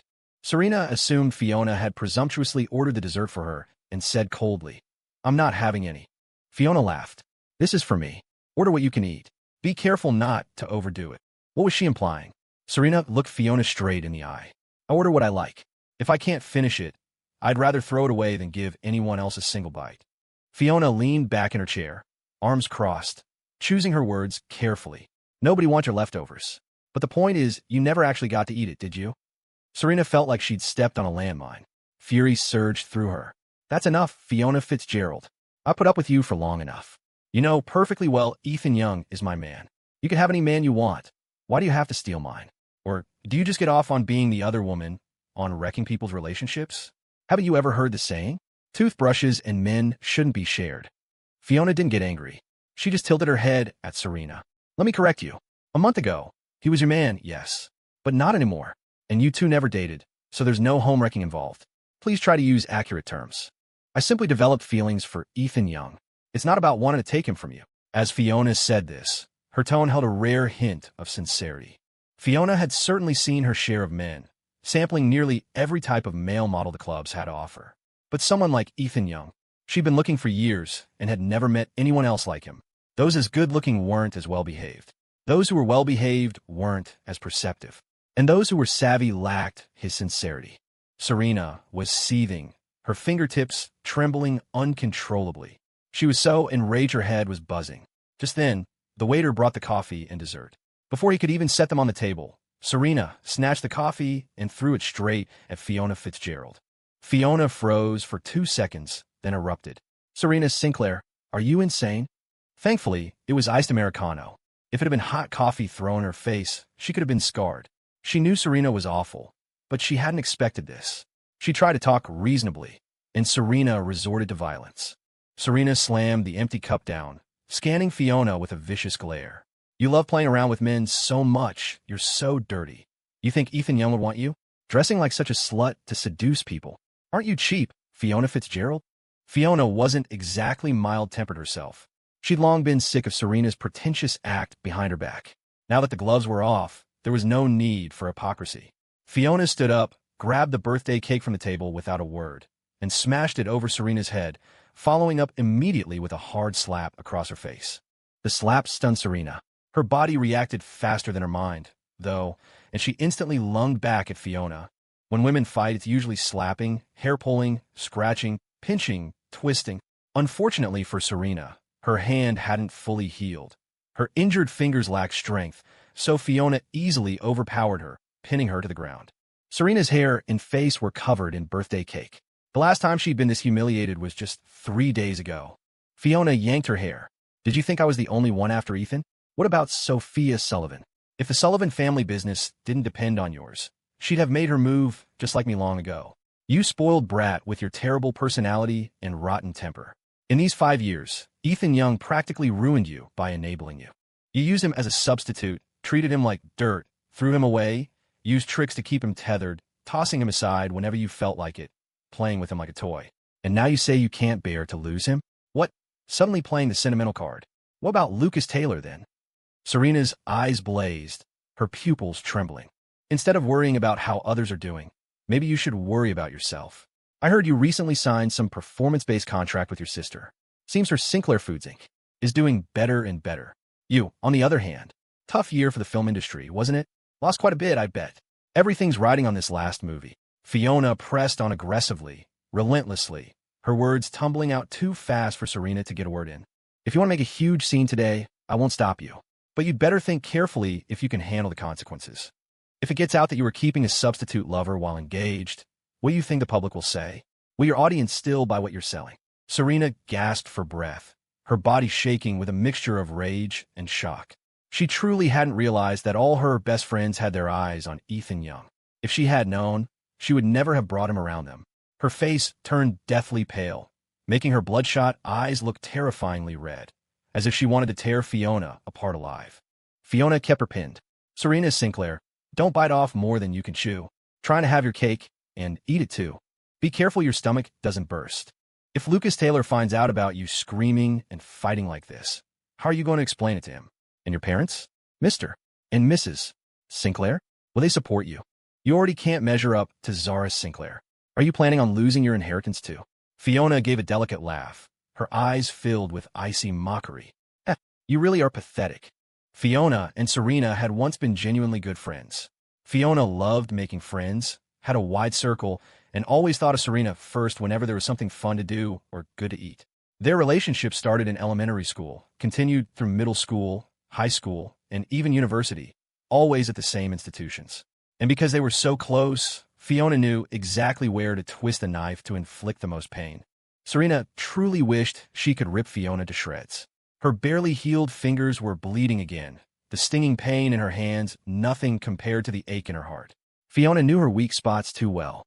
Right now, Serena felt cornered, backed against a cliff edge with a bottomless abyss behind her and a mountain of blades and sea of fire before her. Fiona Fitzgerald, are you really going to end our friendship over a man? So what if I am? Fiona looked utterly fearless. The Fitzgerald family might be a step down from the Sinclairs, but she knew how to read the situation. Serena, with her limited capabilities, would never surpass her sister Zara. Every word Fiona had said came straight from the heart. Serena and Fiona had secretly disliked each other for a long time. Even without Ethan Young, their friendship would have eventually imploded. Serena constantly looked down on everyone around her, utterly self-centered. If they were eating together and she hadn't started, no one else was allowed to. She was controlling, loved lecturing people, and dished out sarcastic remarks without hesitation, showing no respect for anyone. No one could stand that kind of personality. Fiona had had enough. She genuinely admired Ethan Young's resilience and was truly attracted to him. With his self-control, he was destined for great things once he was free of Serena. The commotion had drawn attention. Other customers in the coffee shop were staring, and some passersby had even taken out their iPhones to record videos and take pictures. The waiter stood helplessly to the side, unsure whether to intervene or not, only managing to verbally plead with them to stop fighting. Fiona felt the sting of humiliation. This public catfight, being gawked at by strangers, she had never been so embarrassed in her life. It should have ended with just words, but Serena had to get physical. Now look at the mess. Fiona looked at Serena's face, now marred by fresh injuries. Just out of the hospital, and likely heading back in. When adrenaline surged, you entered a kind of frenzied, chaotic state, focused only on hurting the other person, oblivious to the severity of the blows or the pain itself. Only when it stopped did the pain slowly creep in. Fiona released Serena first, but Serena still had a tight grip on her hair. Serena Sinclair, let go. Haven't you embarrassed yourself enough? Their former sisterly bond had turned into bitter enmity, worse even than enemies. Serena's hair was a mess, her expression murderous, as if ready to kill the person before her. Just as Fiona braced for another attack, Serena violently flung her hand away and spat out a final, empty threat. Just wait. All of you just wait. Serena Sinclair fled, covering her face. She staggered, looking as if she might collapse at any moment. Being suddenly backstabbed by two friends like that had left her reeling. The usual confident pride on her face had cracked. She'd never imagined that because of Ethan Young, she would turn against friends she'd known for over a decade, becoming bitter enemies, tearing each other down. Stepping out of the coffee shop, a cold wind hit her face, stabbing her like countless icy blades. Every breath hurt. There wasn't a part of her that didn't ache. Serena Sinclair felt lost, unsure of what to do. She didn't want to lose Ethan Young. She didn't want to break up with Lucas Taylor. And she certainly didn't want to lose to Zara Sinclair or be looked down on by people like Fiona Fitzgerald. Serena Sinclair had never felt so confused, like she was sinking in quicksand, unable to climb out no matter how she struggled. Her body felt heavy, her spirit exhausted. Suddenly, she found herself standing in front of a large building, catching her reflection in the glass. Her hair was a mess, topped with birthday cake frosting. Her cheeks were red and swollen, and a bloody scratch, from what she didn't know, marked her forehead. She looked disheveled and ugly, unrecognizable even to herself. How had she ended up like this? Serena Sinclair touched the wound on her forehead, then looked down at her scratched hands. The next second, she sank to the ground, hugging herself tightly. Why did they betray her? Why did they wrong her? Why did they leave her? Was it really all her fault they'd reached this point? Weren't they even a little bit wrong? Fiona Fitzgerald's words echoed relentlessly in her ears, impossible to shut out even when she covered them. The pain was unbearable, with nowhere to go. Her head felt like it was about to explode. She hated everyone. Serena Sinclair was gone, but things weren't over. Inside the coffee shop, Fiona Fitzgerald, her face grim, dabbed at the coffee and birthday cake stains on her clothes with a napkin. Then, she took out her iPhone, paid the bill via QR code, and gave the waitress an extra tip to clean up the floor. Serena had made a clean getaway, leaving Fiona to handle the mess. Not just paying the bill, but also needing to ask the owner to deal with the surveillance footage. The onlookers who had been watching the spectacle had scattered quickly. Fiona could manage the cafe's security footage, but not what might be on other people's iPhones. She had no idea how many people had recorded videos or taken pictures. Let spread, then. She hadn't lost the fight anyway. She wasn't the one who should be embarrassed. Comparatively, Serena Sinclair's humiliation was far greater. Fiona let out a frustrated sigh, looking at her ruined manicure and the scratches on her arm, fury bubbling up inside her. Serena Sinclair really needed to check into a mental hospital and get her head examined. After a moment, Fiona pulled out her iPhone and sent a text message to Sophia Sullivan, briefly recounting what had just happened and telling Sophia to brace herself. Back when Serena and Ethan were together, she and Sophia had discussed it behind Serena's back. As soon as their contract ended, they'd both line up to date Ethan Young. A 5-year contract was too long. They could do it daily. She figured Ethan would probably agree. Who knew Serena would lose her mind and refuse to honor the agreement? She kept clinging to Ethan even after they'd separated, completely neglecting Lucas Taylor. Sometimes you think you're playing with a toy, but really, the toy is playing you, and you're too caught up to even realize it. Serena Sinclair had appeared suddenly and been just as suddenly called away by Fiona Fitzgerald. Alice Taylor mulled over Serena's unfinished words, sensing a hidden meaning. If Ethan Young really did have a patron, it had to be Zara Sinclair, right? Confused and preoccupied, Alice Taylor approached Ethan Young. He was sitting on a low stool. Alice stood before him, her back to the sunlight, and asked, "Do you know Serena Sinclair?" Ethan looked up, answering frankly, "Yes." The moment the words left her mouth, Alice regretted asking. What a stupid question. Ethan was married to Zara Sinclair. Serena was Zara's sister. How could he possibly not know her? Alice pressed her lips together. Serena was the one going around saying you had a patron, that you acted like a diva, and that you were some kind of scumbag who played with people's feelings. She threw Serena completely under the bus, watching Ethan's expression closely to see if he was angry. Aren't you angry? No. After all, getting angry only hurts yourself. Ethan wasn't angry, but Alice was starting to get worked up. If someone had spread rumors like that about her, she would have confronted them immediately. Ethan, however, acted completely indifferent, as if it had nothing to do with him. Why does she keep saying you have a patron? That you were kept for 5 years? She acts like she knows you so well. I really want to ask her exactly who this patron is she keeps talking about. After a moment of silence, Ethan said, "It was her." Alice stared blankly. "What did you say?" Ethan repeated, "I said, the patron was her." "Are you kidding me?" Alice rolled her eyes, clearly skeptical. Serena was head over heels for her brother, Lucas Taylor. They were childhood sweethearts with deep feelings for each other. She waited 5 years for Lucas while he was abroad. How could she possibly have been keeping Ethan Young? Was this some kind of novel plot involving an old flame and a stand-in? Besides, Ethan was married to Zara Sinclair now. If Serena had really kept him, would Zara have agreed to marry him? People really just made up rumors without thinking these days. Are you just upset about the rumors and trying to get back at her by spreading lies yourself? Alice had never seen someone slander themselves before. It left her speechless. She tried to advise him kindly. You should probably stop. No matter what, you're Serena's brother-in-law. Don't make things too ugly. Your family. You'll have to see each other eventually. Ethan remained silent. If she didn't believe him, fine. He just needed to focus on finishing the rest of the shoot and then go home to his girlfriend. One less problem was a good thing.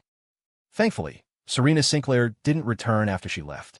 The afternoon and evening scenes wrapped up smoothly. It was already 10 o'clock when Ethan Young got back to the Lux Hotel. He had promised Zara Sinclair he would text her when he returned to the hotel after work. Just as Ethan sent the text, a video call came in from Zara. He answered. On the screen, Zara's damp hair hung loosely around her shoulders. She was wearing a sexy nightgown. Ethan's first thought was, it's only 12 degrees Celsius tonight. Isn't she cold dressed like that? Why are you wearing so little? Aren't you cold? I just got out of the shower and the heat's on in the room. I'm not cold. Ethan looked at Zara's hair, still dripping water. If he were there, he would grab a dry towel and gently pat it dry, then pick up the hairdryer for her.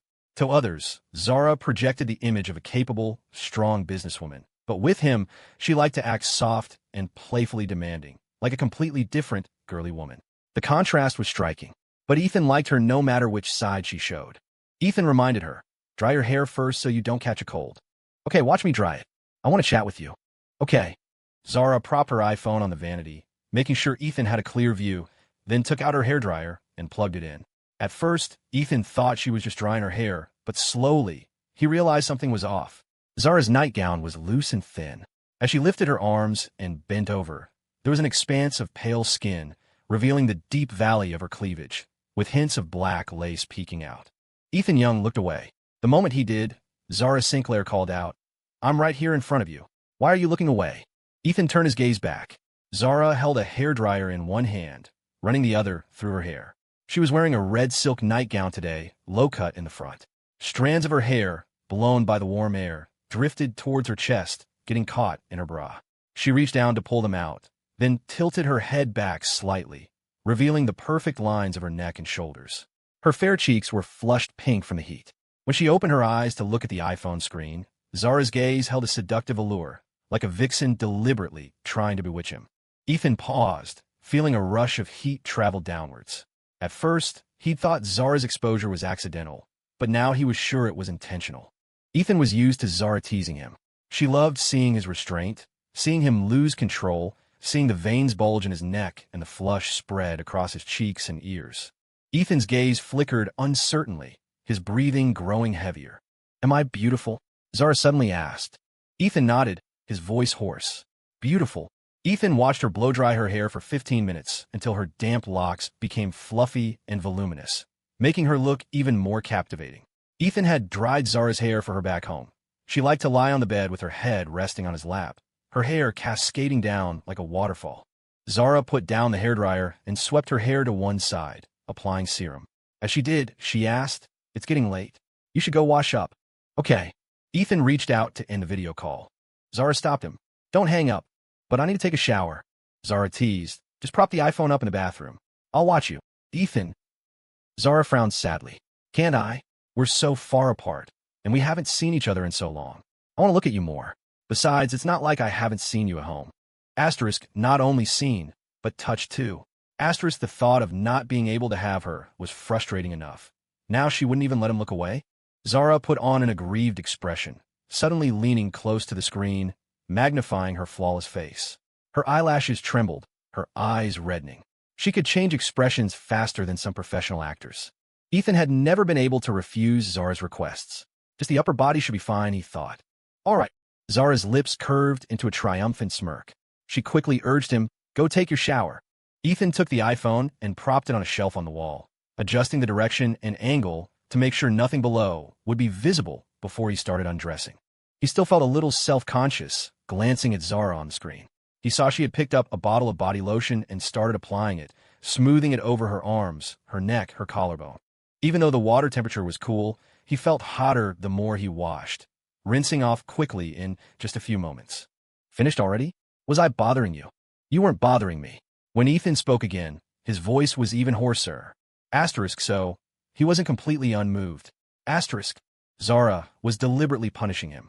It served him right for never going all the way, leaving her feeling pent up lately. When do you think you'll be back? Ethan calculated the time. About 10 days. He then proactively told her about what happened today, holding nothing back from Zara. When she heard that Serena Sinclair had gone to Ethan's film set, Zara's first reaction was, Are you okay? I'm fine. Someone called her away. Asterisk, it's all based on contracts. You pay, I work. Pestering him now is just Serena being unreasonable. Business people value integrity. Those without it won't achieve much. Someone like Serena, with no respect for agreements, wanting to keep people without offering any benefits, a real exploiter. Asterisk. Thinking of Serena, Zara gave a cold laugh. Sounds like she has too much time on her hands. I think I'll find something to keep her busy. Ethan said, she probably won't have time to bother me much lately anyway. Zara, having finished applying her lotion, seemed fragrant even through the screen. She lay back on the bed with the iPhone, lounging languidly like a Persian cat showing its soft belly. Ethan swallowed hard. During the day, it wasn't so bad, but at night, when everything was quiet and his mind relaxed, longing washed over him like a tide threatening to drown him. He wanted to touch Zara, hold her, kiss her, hear her gasp. Miles apart, they lay in their beds, phones propped up, looking into each other's eyes through the screen. Zara watched Ethan's eyes gradually lose focus, knowing he was getting sleepy. You should sleep. Ethan asked, what about you? I'm going to sleep too. Zara suddenly leaned forward, pressing her lips to the screen with a smack. Good night, hubby. With that, she hung up. Ethan, who had been drowsy moments before, felt a wave of heat wash over him again. He stared out at the night sky, picturing Zara, skin gleaming with lotion, the red nightgown, her delicate complexion, her dark, curly hair. Every part of her was captivating.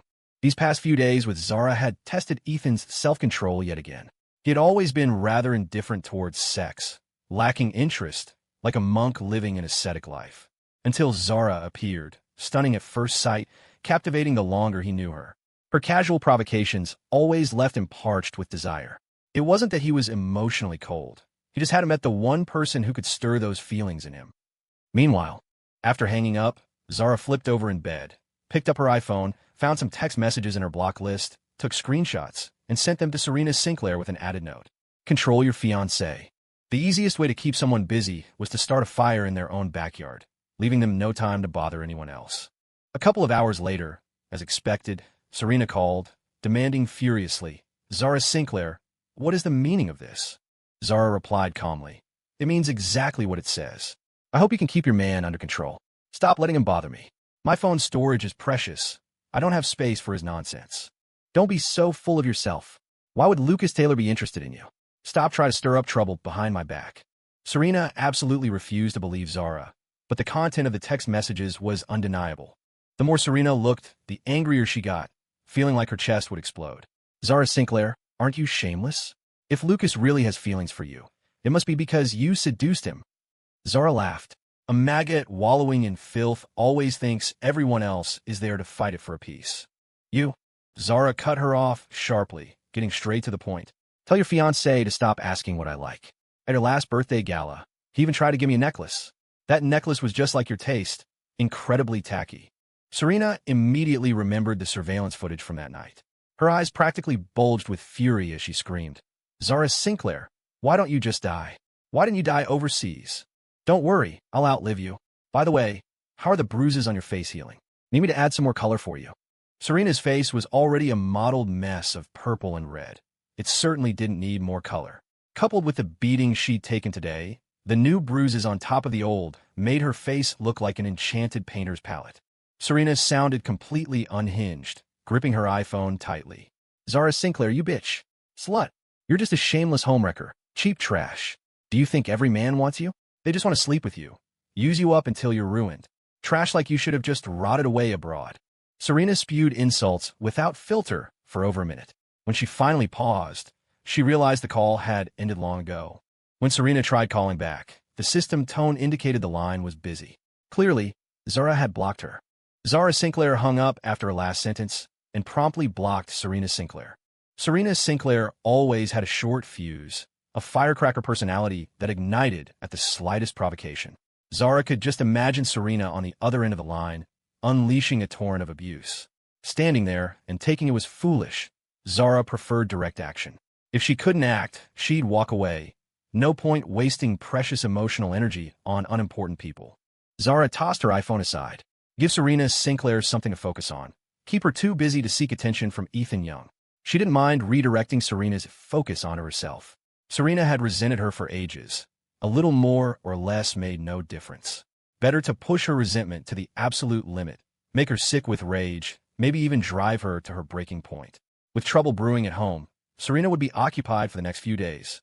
Serena Sinclair tried calling back 3 times, but the line was busy each time. Zara Sinclair had actually blocked her. Serena believed Zara was just trying to sow discord. After being hung up on, she scrolled through the chat screenshots again. Content-wise, there were no explicitly intimate words, just daily good morning and good night messages, updates on his day, occasional photos shared with Zara, and inquiries about her health, asking how she was doing. It seemed ordinary, yet Lucas Taylor had never done these things for her. In her relationship with Lucas Taylor, she had always been the one taking the initiative. Serena tried to numb herself, to disbelieve it, but now, suspicion swelled like a balloon, growing larger and larger. This wasn't the first time she'd doubted Lucas Taylor. Now, it was as if the balloon had been popped, the tightly wound string in her mind finally snapping. There was just a ringing buzz in her ears. Serena felt her scalp prickle. After a moment, she violently hurled her iPhone onto the bed and let out a hoarse scream, grabbing the duvet and tearing at it. The veins on the back of her hands bulged horrifically from the force. Pent-up fury raged within her with no outlet. Serena closed her eyes, flashes of fragmented memories swirling in her mind, like reflections in a cracked mirror shown frame by frame. Before the 5-year contract, learning Zara Sinclair had gone a country, had left Lucas Taylor deeply unsettled. Every time Lucas Taylor mentioned Zara Sinclair, an involuntary smile would touch his lips. He was always probing for news about Zara Sinclair when talking to her. At his birthday gala, he'd been utterly distracted all day because Zara Sinclair hadn't come. The security footage showed Lucas Taylor walking towards Zara Sinclair that night. The deeper she thought, the more forgotten details surfaced, becoming clearer and clearer. Serena tasted blood in her mouth. Her body ached, but the physical pain was nothing compared to the agony in her heart, which felt like it was being fiercely squeezed and wrenched by an invisible hand. That necklace became the key, unlocking the explanation for so many things she hadn't understood. Lucas Taylor's evasive look when she mentioned the necklace, Alice Taylor's stammering inability to answer questions about it. She had genuinely believed Lucas had bought her a necklace, and it only failed to reach her because of the incident that night. Serena raised her hand, her eyes bloodshot as she stared at the bracelet on her wrist, then forcefully yanked it off. The bracelet had been adjusted to fit snugly, making it difficult to remove. Serena tore it off with brute force, scraping the skin on her knuckles red. Once it was off, she hurled it to the floor without a second glance. Serena's head throbbed with anger. She hadn't slept well all night. The next morning, Mr. and Mrs. Sinclair called, demanding she come home again to keep Mrs. Sinclair company. Why do I have to go back? Will she die if I'm not there to keep her company? Hearing this, Mr. Sinclair flared up. How dare you speak like that? That's your mother. Your mother isn't feeling well and asks you to come home and be with her, and you throw a tantrum? Have you no conscience? Do you have any idea how much your mother does for you? I have no idea. All I know is Zara Sinclair hit me, and you couldn't even ensure basic justice. You promised she'd kneel, admit fault, and apologize to me. Where is she now? Serena was nearly hysterical, screaming in frustration. Zara Sinclair doesn't give a damn about me. Mr. Sinclair thought privately. Asterisk, she doesn't give a damn about you? She doesn't give a damn about me either. Asterisk, too embarrassed to voice this, Mr. Sinclair simply said, it's not that your mother didn't want to help you. She just recently got out of the Seabreeze police station. Serena froze. What Seabreeze police station? What did she do? Despite her anger, a hint of worry crept in her voice. It was her mother, after all. Mr. Sinclair briefly explained the events of the past few days. Your mother almost didn't get out. We didn't tell you because you were injured and recovering, and we didn't want to upset you or make you worry. Serena asked, how did you resolve it? It involved pulling strings, shifting the bulk of the blame onto others, leaving Mr. and Mrs. Sinclair with only minor responsibility. To get Zara Sinclair to sign the settlement agreement, Mr. and Mrs. Sinclair had paid a hefty sum, $20 million, just in compensation. Hearing that her parents had given Zara Sinclair $20 million made Serena's eyes turn even redder. How could they? How dare Zara accept it? Serena closed her eyes, took a deep breath, her hands trembling uncontrollably. Why give her so much money? If we didn't, your mother wouldn't have gotten out. A wave of resentment washed over Serena. She would rather her mother stayed locked up than let Zara Sinclair profit so much. Her mother didn't contribute anything financially at home. Locking her up for 5 years wouldn't be a problem. After all, she wasn't the breadwinner. Serena asked again, that $20 million, does it count towards Sinclair Foods Inc. as profits? Not profit. It's counted as principal. This meant Zara Sinclair suddenly had an extra $20 million to use for marketing, building factories, improving products. Serena felt like she was going to explode from anger. She couldn't help but blame her parents, especially her mother. Why attempt something you weren't sure you could pull off? She's completely incompetent, only good for causing trouble for the family. Can she even earn back $20 million on her own? Mr. Sinclair heard the dissatisfaction in Serena's voice and reprimanded her. She's your mother. Everything she does considering you. Anyone can say she's wrong, but not you. What utter nonsense, Serena thought. Asterisk, that's completely illogical. Saying it's for my own good. Did anyone ask if I needed it? Asterisk. Mr. Sinclair didn't wait for discussion, simply issuing an order. She had to return today. Without waiting for Serena's reply, Mr. Sinclair hung up. Serena struggled to remain calm, but her face was contorted with rage. So much had happened in just a few days. Mrs. Sinclair arrested, Ethan Young and Alice Taylor filming, Fiona Fitzgerald ending their friendship, Lucas Taylor fooling around with Zara Sinclair behind her back. Before, she could always talk to Sophia Sullivan when things went wrong, but who could she turn to now? If Zara Sinclair hadn't appeared, none of this would have happened. It was all her fault. Serena contacted several private investigators. First, find out about Ethan Young's recent activities. She didn't believe Ethan Young could land a movie role on his own. He must have a backer. She wanted to see exactly who was promoting him. Second, investigate Lucas Taylor. Dig into his past and present thoroughly. Seeing is believing. She needed concrete proof before making any decisions. For the final 10 days of filming, Ethan Young started fasting to lose weight, aiming for an extreme result in a short time by consuming only water and nutritional supplements. This method sheds pounds quickly but takes a heavy toll on the body.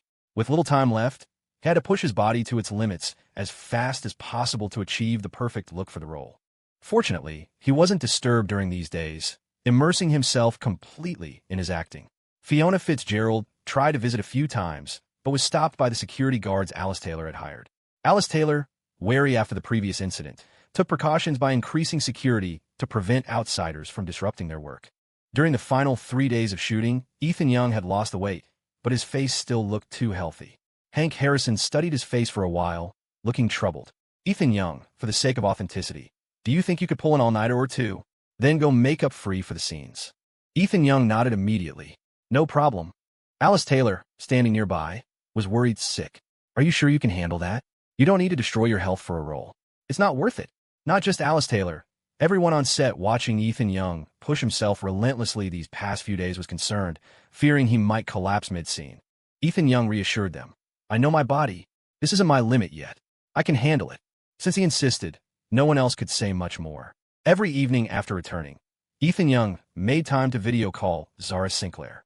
Seeing how pale he looked, Zara didn't tease him and just chatted about everyday things. But there was good news recently.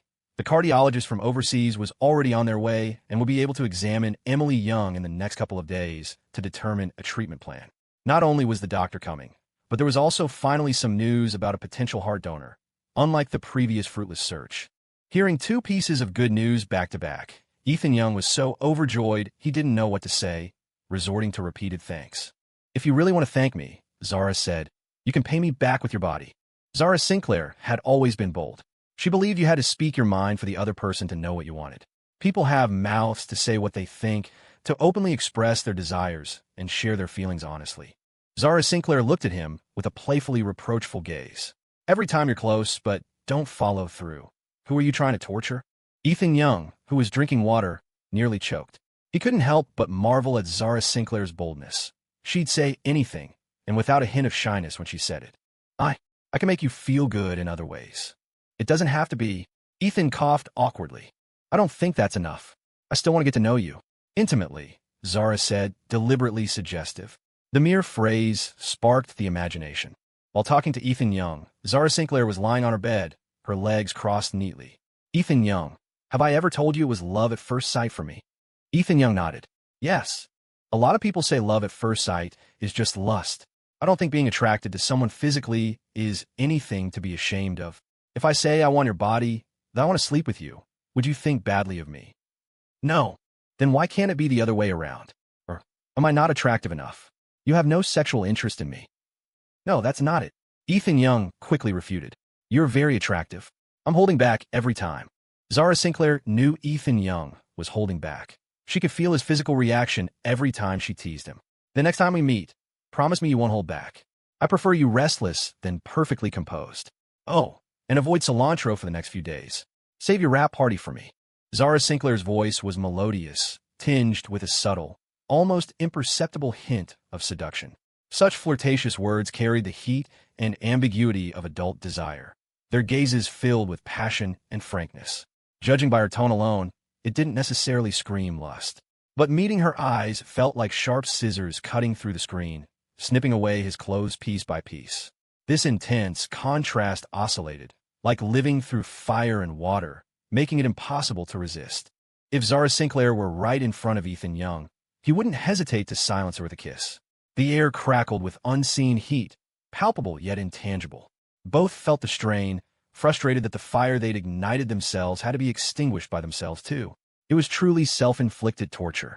Zara Sinclair changed the subject, mentioning Emily Young. While Ethan Young was filming, Zara had been making time to visit Emily. Now, Emily greeted Zara as sister-in-law the moment she saw her and had even drawn manga-style pictures of her and Ethan. Zara had only recently learned that Emily was actually an artist blogger with 200,000 followers. In her free time, she loved drawing Ethan most of all. She had even published a comic series earlier, but had been on hiatus for a long time due to her health. During a video call with Emily Young, she immediately noticed how much weight Ethan had lost. Emily looked worried. Why are you so thin? I'll gain it back after resting. I'm not actually that thin in real life. Emily pouted unhappily. Liar. If you look thin on camera, you must be even thinner in person. Brother, being sick is awful. Don't ruin your health for filming. You need to think about sister Zara Sinclair too. She'll be heartbroken. Ethan Young, don't worry. I'll take care of myself. I'll come see you after filming wraps up. No rush. I'm fine on my own. Emily was quite perceptive, teasing him. You should spend that time with sister Zara Sinclair instead. She's really missed you while you've been away. I won't be a third wheel and disturb your dates. Everyone has their own priorities.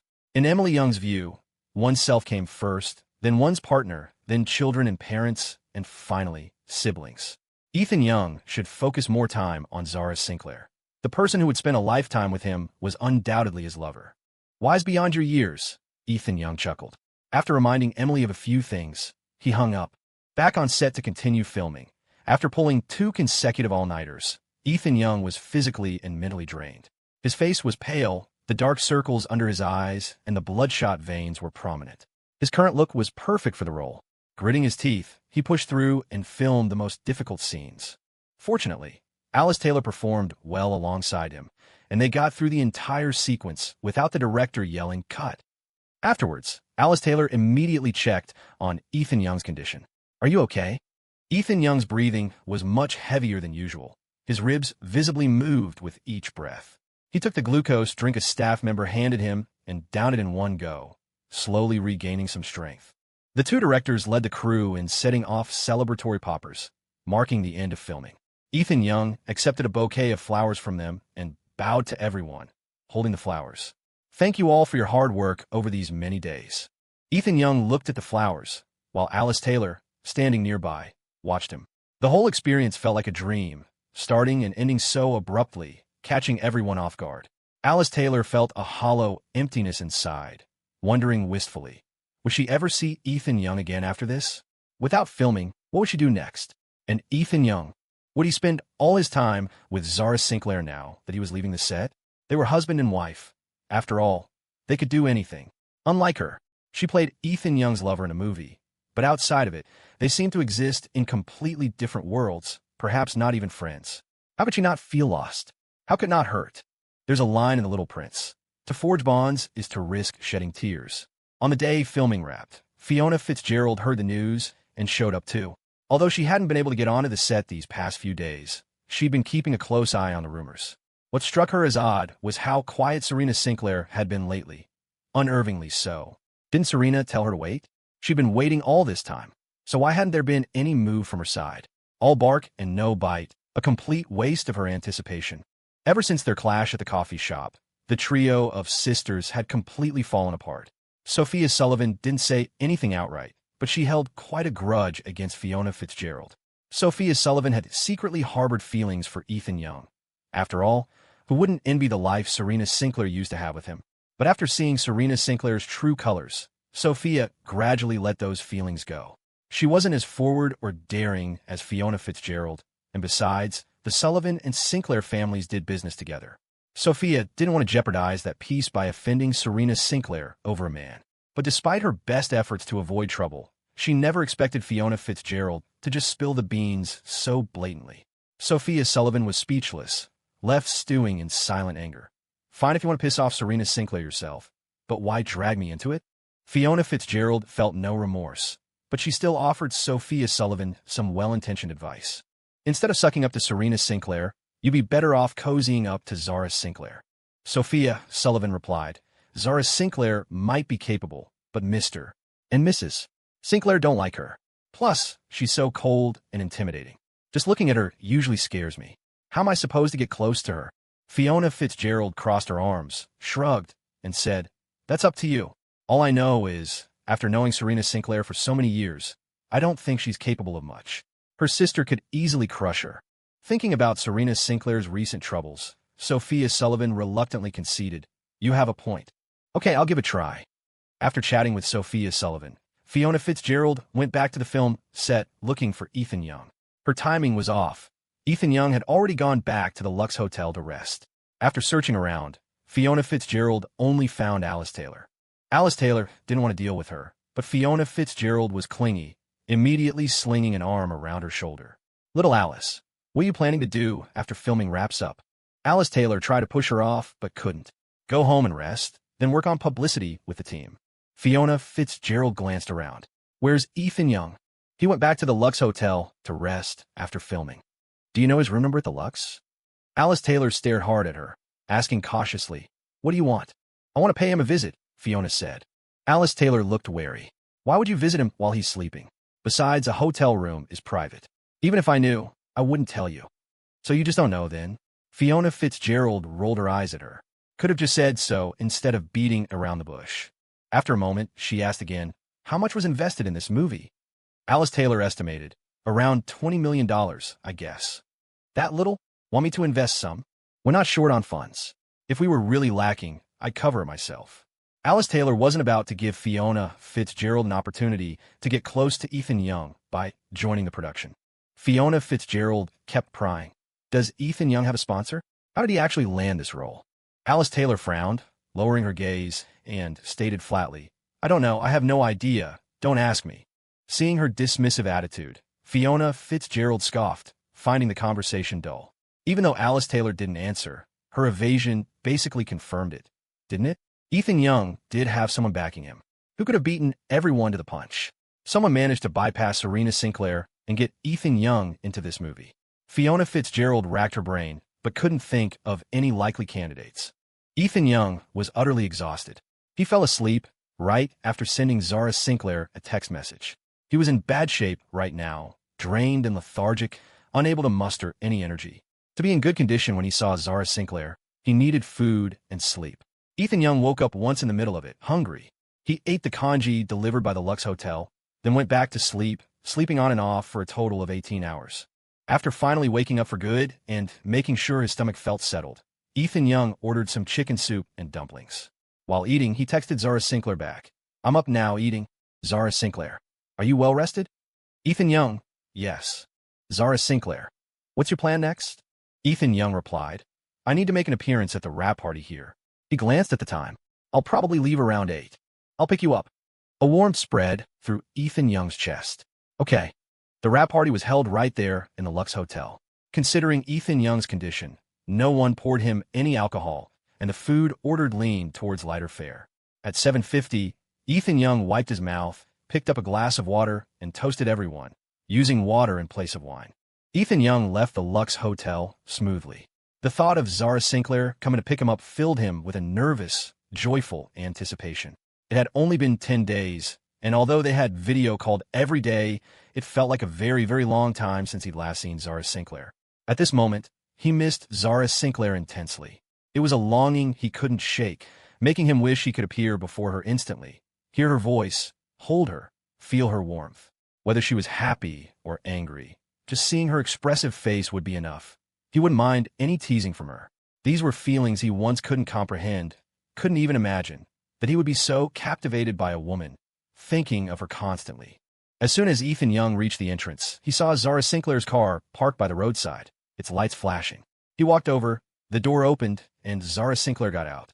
She started running towards him as always, but perhaps noticing how much thinner he looked, she slowed down and carefully wrapped her arms around his waist instead of crashing into his embrace like usual. The emptiness in his heart was instantly filled. Holding the person he'd missed for days, Ethan Young felt completely content. With undisguised happiness, he asked, "How long have you been here?" "Not long, I just got here too." Zara Sinclair felt warm and smelled wonderful. She tilted her small face up, her breath brushing against his Adam's apple. The streetlight cast a glow on her face, like a thin veil draped gently over her. Seeing the corners of Ethan Young's lips turn up, Zara Sinclair couldn't help but smile too. "You look really happy."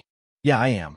Ethan Young nodded, holding her tighter, as if embracing the entire world. "Because it's been a long time since someone came to take me home. For the first time, this city felt like somewhere he belonged." Zara Sinclair nuzzled against his chest for a long while, like a cat craving human affection. Suddenly, she asked, "Did you eat any cilantro tonight?" "No." "So, are you up for it right now?" "A man can't say he's not." Ethan Young stated firmly, "I am." Zara Sinclair let out a muffled laugh. "Then, shall we go home?" Ethan Young suggested. "Let's go to my place." "Your place?" "It's closer," Ethan Young said. "Okay." Halfway there, Ethan Young remembered something. "Let's go back to your place instead." "Why?" Zara Sinclair had never been to Ethan Young's place, so she was actually quite looking forward to it. "My place is a mess." "That's okay, I don't mind. But I don't have a change of clothes for you." "I brought clothes. They're in the back seat." Zara Sinclair had already thought ahead. "My original plan was to stay with you at the Lux Hotel in case you weren't feeling well." She'd packed them the day before yesterday. She had actually wanted to go to the Lux Hotel yesterday to be with Ethan Young, but then she thought about how tired he must be from filming these past few days and decided he needed more time to rest. Being close didn't mean they had to be glued together all the time. Managing the distance and giving each other space was more important. There's a saying, after all, too far and you grow apart, too close and you get annoyed, too little and it fades, too much and it smothers. Love is a delicate balance. Ethan Young glanced into the back seat and saw a bag there, just as she'd said. Ethan Young turned back, his gaze instinctively drawn to Zara Sinclair. He couldn't seem to look at her enough. Zara Sinclair put on her glasses while driving, lending a touch of seriousness to her otherwise gentle aura. Her hair was tied back in a low ponytail, and because it was cold today, she wore a black coat. "We're still half an hour from your place.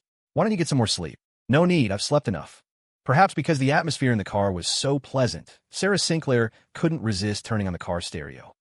A smooth, soothing intro slowly filled the car, the female singer's voice like whispered words of love.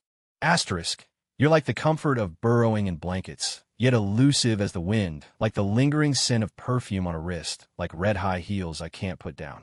Loving you feels like a contradiction, turning right at a left signal, reckless yet afraid of having no escape.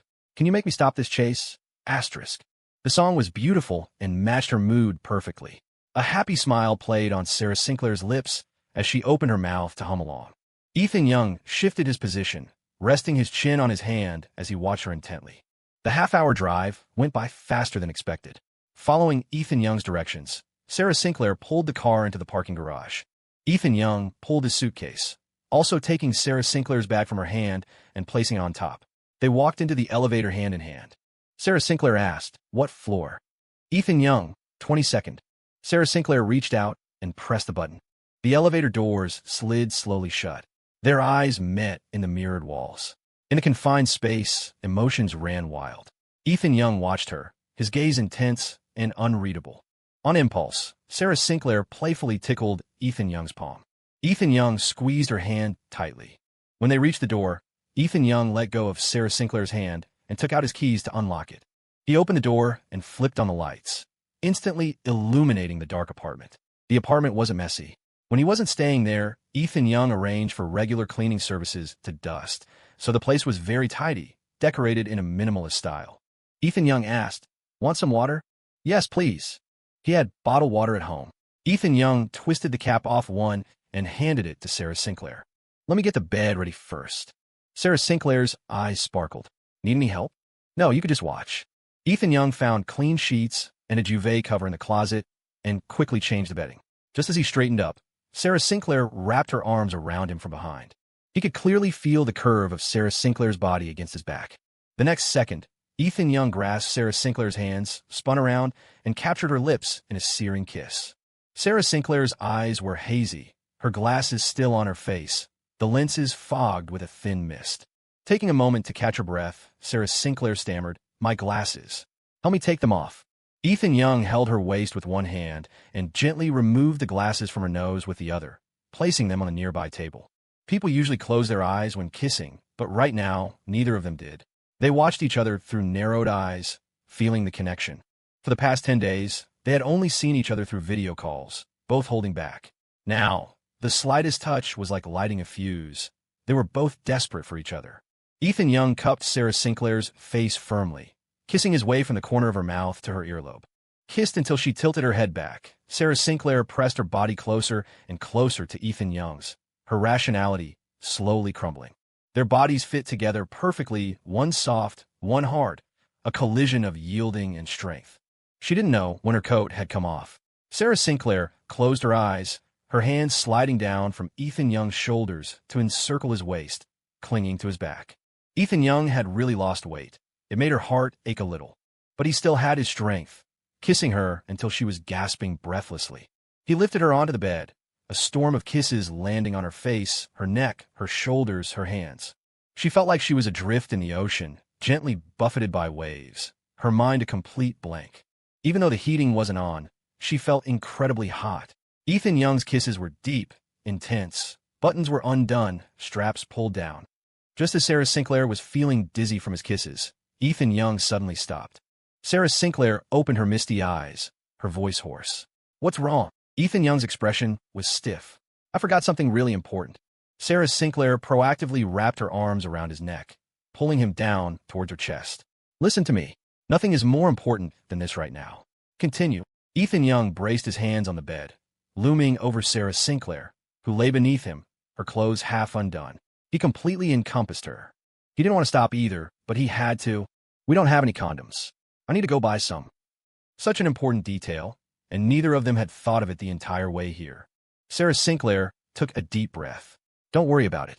I can take the pill afterwards." "No way. Taking that pill is bad for you. There's a convenience store downstairs. Wait for me. 15 minutes. I'll be right back." Indulging their desires would feel good now, but if they did, he knew he'd regret not protecting Sarah Sinclair later. You can't let desire rule you. Having made up his mind, Ethan Young soothingly kissed Sarah Sinclair's forehead. "Wait for me here. I'll be back soon. I won't keep you waiting long." As he spoke, he pulled the covers up over her. "Don't get cold." Sarah Sinclair felt a mix of frustration and happiness. "Okay, go buy them. I'll take a shower first." "You're taking a shower now?" "Stop dawdling and hurry up," Sarah Sinclair urged. "I'll have a surprise for you when you get back." Ethan Young downed half a bottle of cold water and straightened his clothes before he dared to leave. As soon as he left, silence fell over the room. Sarah Sinclair's excitement lingered, a fluttering sensation like a feather tickling her heart, making her chest ache with anticipation. She slipped out of bed and took out the nightgown she had carefully prepared. It was a sheer, gray design, revealing and concealing when worn, far more daring than her usual nightgowns. The kind of material that could tear with just a little force. Sarah Sinclair took the nightgown into the bathroom and quickly showered. Just as she slipped on the nightgown, she heard urgent knocking at the door. Sarah Sinclair's first thought was that Ethan Young was back already. Coming. Sarah Sinclair let her hair down, hastily threw on a bathrobe, and went to open the door. "How are you back so fast?" 10 hours ago, Serena Sinclair was still at home with Mr. and Mrs. Sinclair. Since returning from the Seabreeze police station, Mr. and Mrs. Sinclair had become timid, plagued by nightmares, and needed Serena to stay with them. At first, Serena had been patient, but she was gradually growing restless. She couldn't understand it. They were only locked up for 2 or 3 days, right? It wasn't like they were tortured. Was it necessary to be so afraid? Serena hid in the bathroom, staring at her reflection in the mirror. Without warning, she swept all the skincare product from the counter onto the floor. Broken things could be replaced, and made to clean the mess. She had no inhibitions. Serena's temper was worsening daily, becoming uncontrollable. Usually, Such emotional outbursts were the result of long-term accumulation. Thoughts about Ethan Young, Lucas Taylor, Zara Sinclair, Fiona Fitzgerald, the necklace. All of it had long since become a source of deep distress for her. Most of the time, Serena thought about Ethan Young. She knew better than anyone how good he was. It was precisely because she knew he was talented and popular that she hadn't let him break out in the entertainment industry during their 5-year contract. She didn't want anyone competing with her for him, and her intense possessiveness had deterred those who might have been interested in Ethan. Unfortunately, while she could restrict their actions, she couldn't control their thoughts. The moment Ethan left, women like Fiona Fitzgerald were like cats drawn to the smell of fish. Serena hadn't left the house recently. The bruise on her face hadn't healed, turning from red to purple. When Mr. and Mrs. Sinclair saw it, they didn't ask how she was. Instead, they warned her not to cause trouble and grounded her. She could only find out about Ethan's situation through detectives. Hearing things secondhand was never as good as seeing them herself. Serena was anxious at home. Alice Taylor was bad enough, but now Fiona Fitzgerald was involved, and maybe even Sophia Sullivan. With a crowd of women circling Ethan Young, could he resist? She didn't know about the others, but Serena knew Fiona Fitzgerald's methods. Among them all, Fiona changed men the fastest. Her record was dating 4 men in 1 month, breaking up with 1 each week and immediately moving on to the next. A woman like that knew exactly how to seduce men. The thought of Fiona Fitzgerald purposefully pursuing Ethan Young made Serena feel like she was on pins and needles at home, never finding a moment's peace. Even in her dreams, she saw Ethan sleeping with other women. Although she had arranged for people to watch him, they couldn't follow him 24/7. If someone wanted to hide, to cheat, they could always find an opportunity. The detective overseas also emailed her around noon. Because of the great distance to Country Y and the time that had passed, there wasn't much useful information. However, it was certain that whenever Lucas Taylor had time off, he would leave the school alone and wander around Zara Sinclair's workplace and residence. After returning to the country, Lucas Taylor hadn't given up either. He repeatedly tried to approach Zara Sinclair, but she gave him no opportunity. At 2 o'clock in the afternoon, Serena went to a boutique on 5th Avenue, taking the bracelet she had removed to the jewelry store. She was a VIP member. The manager and staff all recognized her and greeted her warmly. Serena took out the bracelet and made up an excuse. "My boyfriend bought this bracelet here last month. Did he happen to buy a necklace at the same time? I seem to have misplaced the necklace for my birthday gala, and I wanted to see what style it was." It sounded far-fetched, but the staff wouldn't refuse a customer's request. "Oh, yes, I remember it clearly," the manager said, pulling out a display image of the necklace for Serena. "This necklace is a classic design, and since it was the year of the snake, it was very popular. It's set with emeralds and diamonds." The manager continued with the description, but Serena didn't hear a word. Her eyes were fixed on the price tag, a $15 million necklace and a $200,000 bracelet. The gift for her birthday gala cost $200,000, but the necklace casually given to Zara Sinclair was worth $15 million. Serena stumbled slightly, bracing herself with both hands on the counter, biting her lip as she stared intently. Seeing her pale face, the manager worried she had said something wrong. It would be such a shame to lose a necklace like that. "If you really can't find it, perhaps you should report it to the police." Serena suddenly laughed, a choked sound in her throat. "I won't look for it anymore." "Why not?" the manager thought. Asterisk a $15 million necklace, and she just decides not to look for it. Are all rich people this capricious? Asterisk. Though Serena was smiling, it looked forced and painful. She looked at the $200,000 bracelet in her hand, remembering the $200,000 she had thrown at Ethan Young when he left. $200,000 wasn't much to her. She gave Ethan $200,000 because she thought that's all he was worth. But now, fate seemed to be playing a cruel joke. The bullet of contempt she had fired had circled back and hit her right between the eyes. She looked down on Ethan Young. Lucas Taylor looked down on her. She thought Ethan Young was only worth $200,000. And in Lucas Taylor's eyes, she too was merely someone who could be valued at $200,000. She had treated Ethan Young as Lucas Taylor's substitute, denying his existence, humiliating him, degrading him. Now, it was her turn. What was this called? Karma? Poetic justice? Serena's face grew paler and paler. She bit her lip hard, as if she couldn't feel the pain.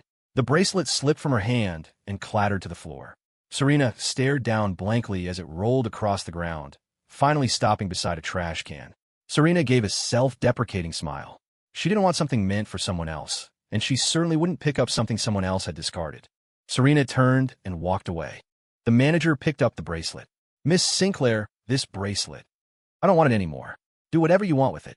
She hated betrayal more than anything, yet everyone around her seemed to betray her. She had held such high hopes for Lucas Taylor. They had grown up together, childhood sweethearts, destined for each other since birth, engaged, on the verge of a beautiful marriage. But now, she was told it was all fake, just an illusion. Lucas Taylor had never truly cared for her. He went abroad before the 5-year contract for Zara Sinclair, and he returned after the 5-year contract also for Zara Sinclair. He kept delaying their family's wedding plans because of Zara Sinclair. She already knew the answer, but she still wanted to confront Lucas Taylor face to face. How dare he treat her like this? Serena got in her car and drove straight to Lucas Taylor's house. The housekeeper opened the door. "Is Lucas Taylor home?" "He's resting upstairs." He asked not to be disturbed. There weren't many people home. Jessica Taylor was at work, Alice Taylor hadn't returned, and Mr. and Mrs. Taylor were also out. Serena masked her emotions and said calmly, "I need to go upstairs and talk to Lucas about something."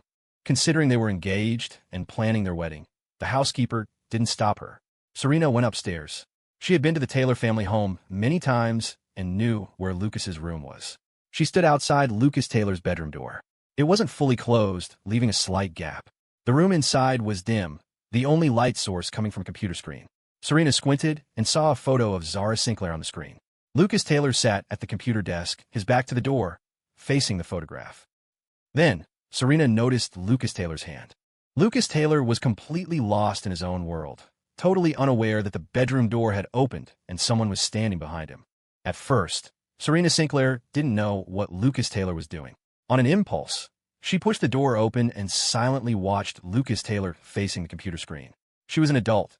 She could tell what Lucas Taylor was doing just from the sounds. After investigating for so long, nothing compared to the disgust of seeing it with her own eyes. Serena Sinclair gripped the doorknob tightly. Her teeth clenched so hard her jaw trembled. Lucas Taylor was looking at the computer, and she was looking at him. Neither disturbed the other, until the housekeeper passed by.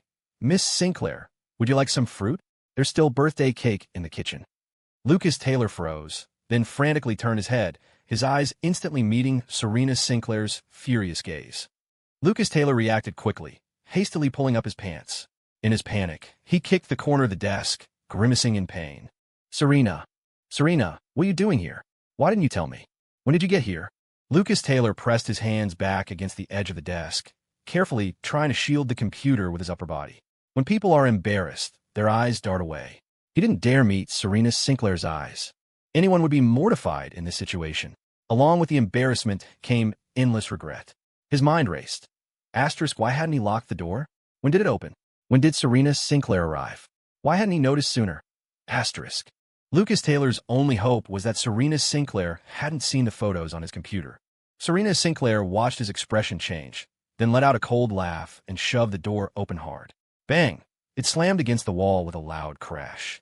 Lucas Taylor was stunned by Serena Sinclair's sudden reaction. He watched her walk towards him step by step, her stride forceful, her purpose clear. "If I told you beforehand, how could I have witnessed such a spectacular scene?" Serena Sinclair swung her purse, hitting Lucas Taylor with it. "Getting off to Zara Sinclair's pictures. Aren't you pathetic, Lucas Taylor? Have you forgotten whose fiancé you are? You could like anyone, but you had to go for Zara Sinclair." Lucas Taylor's heart sank. Serena Sinclair had found out after all. He stared at the floor, waves of guilt washing over him. "I'm sorry." Serena Sinclair stared at him coldly. "Of course you're sorry. I waited 5 years for you, and now you tell me you went abroad for Zara Sinclair? Lucas Taylor. Oh, Lucas Taylor, what am I to you? A backup plan? A clown for you to toy with?" Lucas Taylor looked up. "Don't make it sound so ugly." "Oh, I can say much worse." Serena Sinclair was so furious she was close to losing control. She grabbed his collar. "At my birthday gala, you gave Zara Sinclair a $15 million necklace, and me a $15 million bracelet? What? Am I only worth a bracelet in your eyes? How did you know about the necklace?" Lucas Taylor paused, probing. "Did Alice Taylor tell you? Or did you investigate me? Does it matter?" Serena Sinclair wanted nothing more than to strangle him right then. Knowing she couldn't, she simply raised her hand and slapped him. "Lucas Taylor, why don't you just die?" Lucas Taylor didn't block it, taking the full force of the slap. Serena Sinclair's expression was filled with such deep hatred. It looked like she wanted to take him down with her. Asterisk, he'd just fallen for someone else, hadn't he? Why was she acting crazy, like it was the end of the world? Asterisk. Serena Sinclair, I can't control my feelings. I initially thought that with a long-distance relationship, feelings would naturally fade over time. Our families are so close, I didn't want my personal issues to make everyone unhappy. Then why didn't you just tell me? Why didn't you make it clear from the start? Were you afraid I wouldn't let you go? Serena Sinclair's gaze dropped, looking at Lucas Taylor's lower body. What's worth clinging to with a rotten cucumber like you? You repressed pervert, only daring to do it with pictures.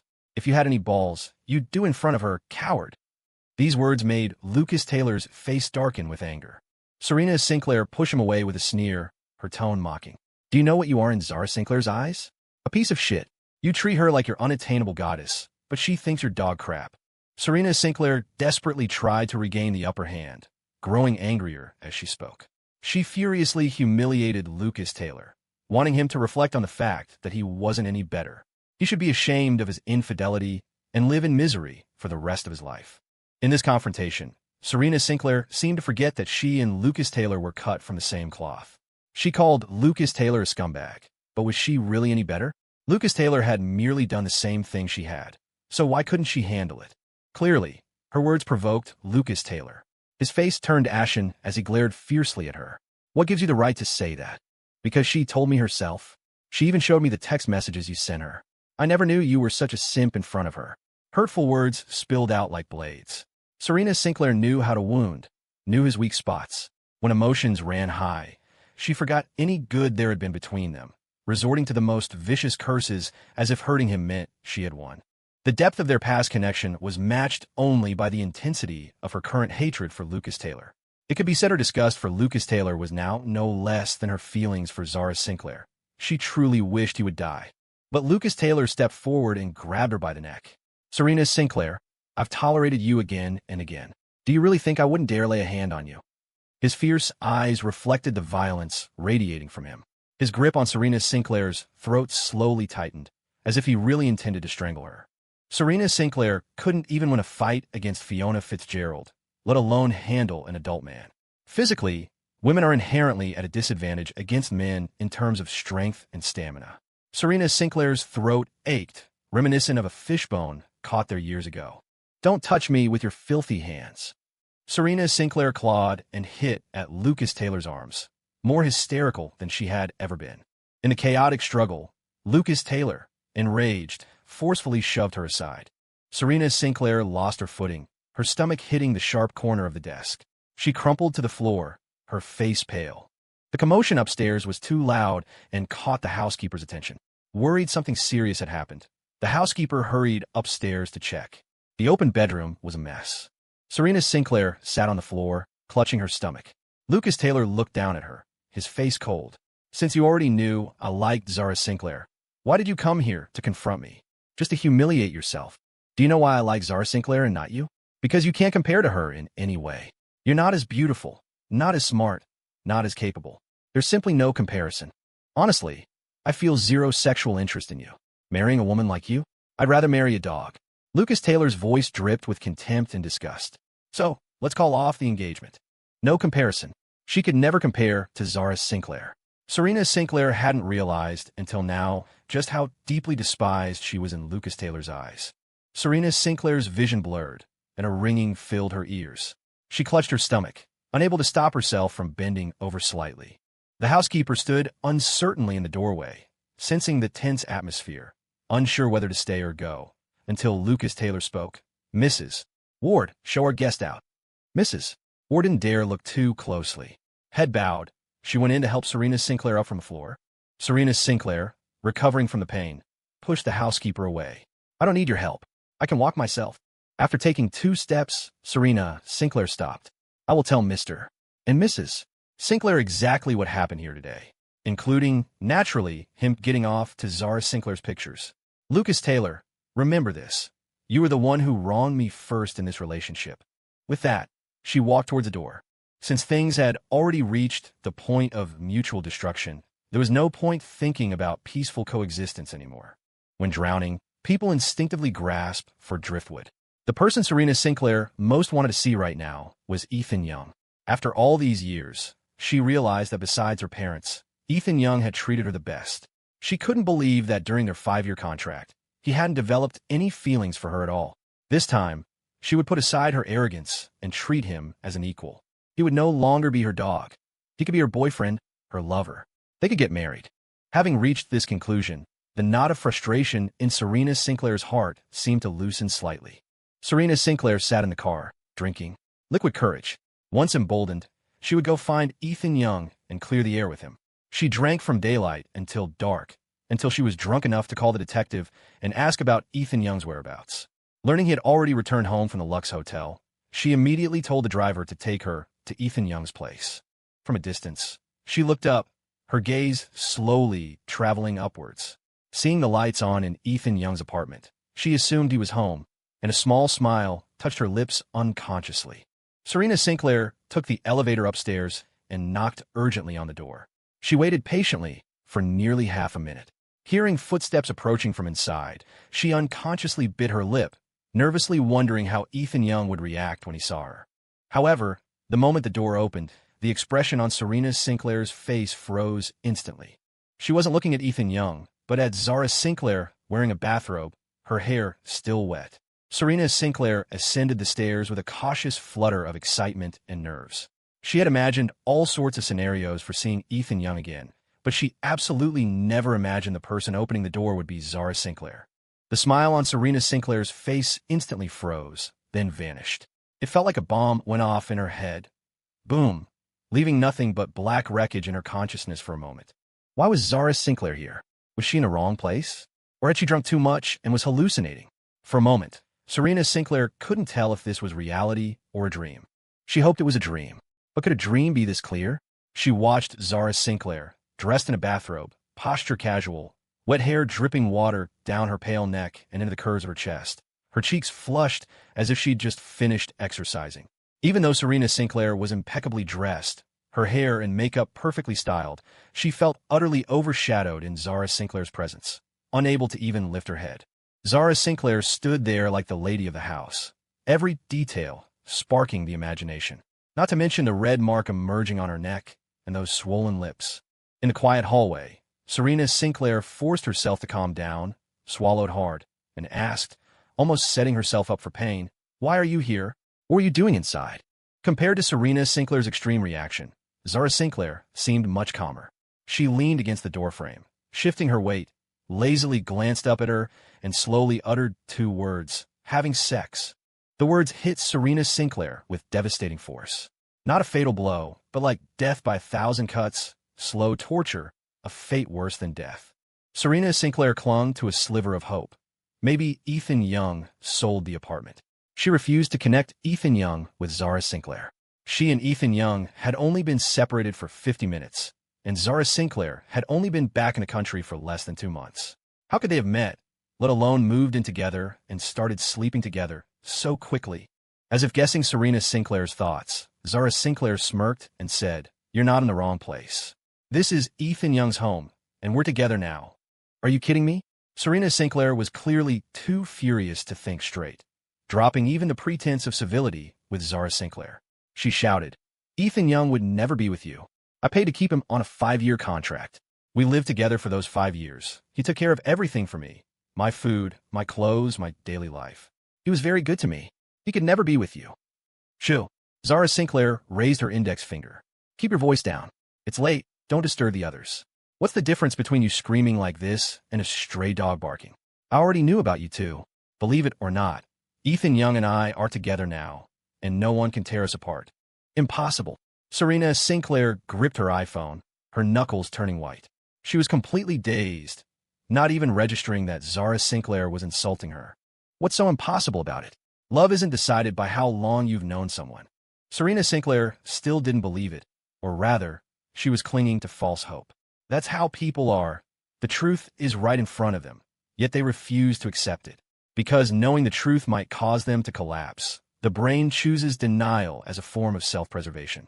Suddenly, a thought occurred to her, and her furrowed brow relaxed. Serena Sinclair lifted her chin. "Ethan Young has been useless for ages. He can't even get it up. She had been with Ethan Young for 5 years. She knew exactly what he was like.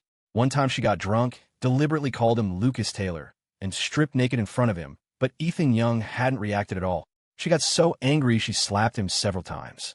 After doing something that foolish once, she never did it again.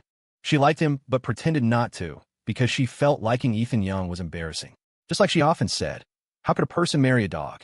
She treated Ethan Young like a dog. The relationship was unequal from the very beginning. So, whenever Serena Sinclair realized she was starting to care about Ethan Young, she would resort to violence against him to hide her own changing feelings. She would hit Ethan Young while calling him disgusting, saying he could never compare to Lucas Taylor. This was partly for others to hear, and partly a warning to herself not to fall too deep. After finding out Lucas Taylor had cheated on her, Serena Sinclair's biggest regret was that she hadn't slept with Ethan Young during those 5 years. Now, seeing the man she had cultivated for 5 years snatched away by the sister she despised the most, how could she not feel resentful, angry, and hateful? If looks could kill, she would have torn Zara Sinclair limb from limb by now. Zara Sinclair froze for about 2 seconds, then suddenly burst out laughing. Could it be, she said mockingly, that you were the problem? Zara Sinclair excelled at adding fuel to the fire. When stirred-up anger has no outlet, people easily become volatile, and when volatile, they can't help but lash out. Right on cue, a free punching bag had arrived, and a voice-activated one at that. She liked that. Ethan Young is very good with me, Zara purred, twirling a strand of hair near her chest, deliberately revealing the mark on her neck.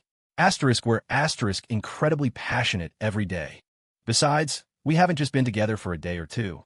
We got together back on October 21 ST. Serena Sinclair's pupils contracted. Calculating the time, it meant Ethan Young had found someone new less than a week after leaving her. It was like a math problem where you already know the answer. Figuring out the reasoning and the process suddenly seemed simple. Serena Sinclair had been wondering for days. She had privately threatened to blacklist Ethan Young. So why was he still getting movie offers? The only explanation was a backer. Someone was funding him. She had mentally reviewed everyone she knew, eliminating them one by one, but came up empty. She never imagined the person behind it all would be Zara Sinclair. From the first moment she met Zara Sinclair, she knew they wouldn't get along. Zara Sinclair was an invader who would encroach on her territory and steal everything from her. The Sinclair family fortune, their parents' affection, the attention of others. She had guarded against so many things, but she never thought Zara would steal Ethan Young. If it had just been Lucas Taylor, perhaps it wouldn't have hurt this much. But why'd it have to be Ethan Young? Hysterical, Serena Sinclair's eyes reddened as she swung a fist at Zara Sinclair, cursing without restraint. Slut. Whore. Zara Sinclair instantly grabbed her wrist with one hand and punched her twice with the other. Always the same words. Can't you be more creative, you triggered little thing? Look, adding new bruises to that little face. Keep cursing. The more you curse, the harder I'll hit. I haven't had time to work out lately. You're perfect for practice. Forgetting her previous lessons, Serena Sinclair tried to fight back, but Zara used her momentum to push her away. Serena stumbled backward and fell to the ground, glaring venomously at Zara Sinclair. Zara Sinclair let out laugh after laugh, filled with the triumphant pleasure of a victor. Then she heard the elevator ding and the doors open. She instantly wiped the smile off her face. Zara Sinclair figured Ethan Young must be back. Her gaze shifted towards the elevator, and she saw, unsurprisingly, Ethan Young emerging with a bag full of condoms. Like a video paused mid-playback, Serena Sinclair sat frozen on the floor, staring blankly as Ethan Young stepped out of the elevator. She could have kept lying to herself, but Ethan Young's appearance felt like a slap in the face. A bitter sting spread from her nose, threatening to engulf her. Her face felt cold, and it wasn't until her vision blurred and she wiped her cheek, finding her hand wet, that she realized she was crying. Serena Sinclair had never cried in front of Ethan Young. She believed crying in front of someone inferior to her, in every way, was deeply humiliating. Serena Sinclair pushed her palms against the floor, trying to stand up, but with her stomach aching, her legs weak, and her head spinning, she couldn't manage to get up. Ethan Young approached, carrying a bag. She looked up and saw the expected expression on his face, distant, cold, disgusted, as if she were an intruder breaking into his home, a robber aiming to harm his most cherished possession. It was the first time she had seen such an intense, undeniable severity on Ethan Young's face. Serena Sinclair was completely sober now. They say alcohol gives you courage, but it hadn't given her much. Sitting there miserably on the floor, Her first instinct was to find somewhere to hide. But seeing Ethan Young, she couldn't resist wanting to look at him longer. If only Ethan Young would help her up right now, she thought. Just then, Zara Sinclair ran towards Ethan Young. Her earlier fierce demeanor vanished, replaced by the look of a weary bird returning to its nest as she clung dependently to him. The black bag in Ethan Young's hand was hard to miss, bulging noticeably. Zara Sinclair initially thought it was full of food, but one look revealed it was packed with condoms, at least 15 boxes, every style imaginable, every scent available. So this was the man Serena Sinclair had claimed couldn't perform? Zara Sinclair had planned on playing the innocent victim, but seeing the bag full of condoms, she couldn't hold back. Why did you buy so many? Are you stocking up for wholesale? I've never bought them before, so I didn't know which ones were good. I just grabbed one of everything. You can pick whichever you like later. Relationships and intimacy are never one-sided. Both partners need to feel involved. One could easily imagine the scene. Ethan Young in the convenience store, grabbing handfuls of condoms, and the look on the cashier's face as he checked out. Zara Sinclair couldn't help but laugh out loud. She turned and saw Serena Sinclair glaring coldly at them. She'd almost forgotten about her. Zara Sinclair pulled a box of blueberry-flavored condoms from the bag and said, right in front of Serena Sinclair, "Let's use this one tonight, then. We'll see just how many times you can go." Zara Sinclair's words reignited the heat he had just managed to suppress. If they weren't in front of someone else, he definitely would have pulled her into his arms and kissed her right then. Ethan Young inwardly tamped down his arousal and asked, "Did anything happen while I was gone? Are you okay?" Only then did he fully turn his gaze to Serena Sinclair, regarding her as nothing more than an irrelevant stranger, someone who didn't register in his eyes, let alone his heart. "Yes," Zara Sinclair said, lifting her hand and pouting with feigned grievance. "She showed up right after you left, yelling at me to leave you, saying you couldn't perform. She even tried to hit me, bully me. Luckily, I reacted quickly and gave her a couple of good punches. Look, my hand's all red from hitting her." Zara Sinclair's hands were pink and smooth, clearly showing good circulation. There wasn't a mark on them. Still, Ethan Young gently rubbed the back of her hand. "Is it better now?" Zara Sinclair, milking it for all it was worth, decided that wasn't enough. She lifted her hand to Ethan Young's lips. "Kiss it better." Ethan Young not only blew on it gently, but also kissed the back of her hand. The hope in Serena Sinclair's eyes slowly faded, her face paling. Serena Sinclair had never seen this side of Ethan Young. She had thought he was good to her, gentle, considerate, attentive to every detail. But compared to this, that was nothing. His behavior towards her had never been tenderness. It was sycophancy, subservience. He had never looked at her like that, as if she were the only person in his world. He had never been so solicitous with her, never kissed her hand with such tender concern. Serena Sinclair clenched her teeth tighter and tighter, her jaw beginning to ache. Seeing the box of condoms in Zara Sinclair's hand, especially, made her eyes nearly pop with fury, shattering her composure completely. "No wonder you were so desperate to leave me. You'd already lined up your next target. How much is Zara Sinclair paying to keep you? Enough to make you sleep with her? Aren't you shameless? Aren't you filthy? If your sister knew you were whoring yourself out like a gigolo to pay for her treatment, could she even handle the shock?" Serena Sinclair was truly blinded by rage. She had intended to apologize, but the moment she opened her mouth, sarcastic threats tumbled out. She didn't want to be like this. When Ethan Young appeared, she had been full of hope, wishing he would look at her, but his eyes only held Zara Sinclair.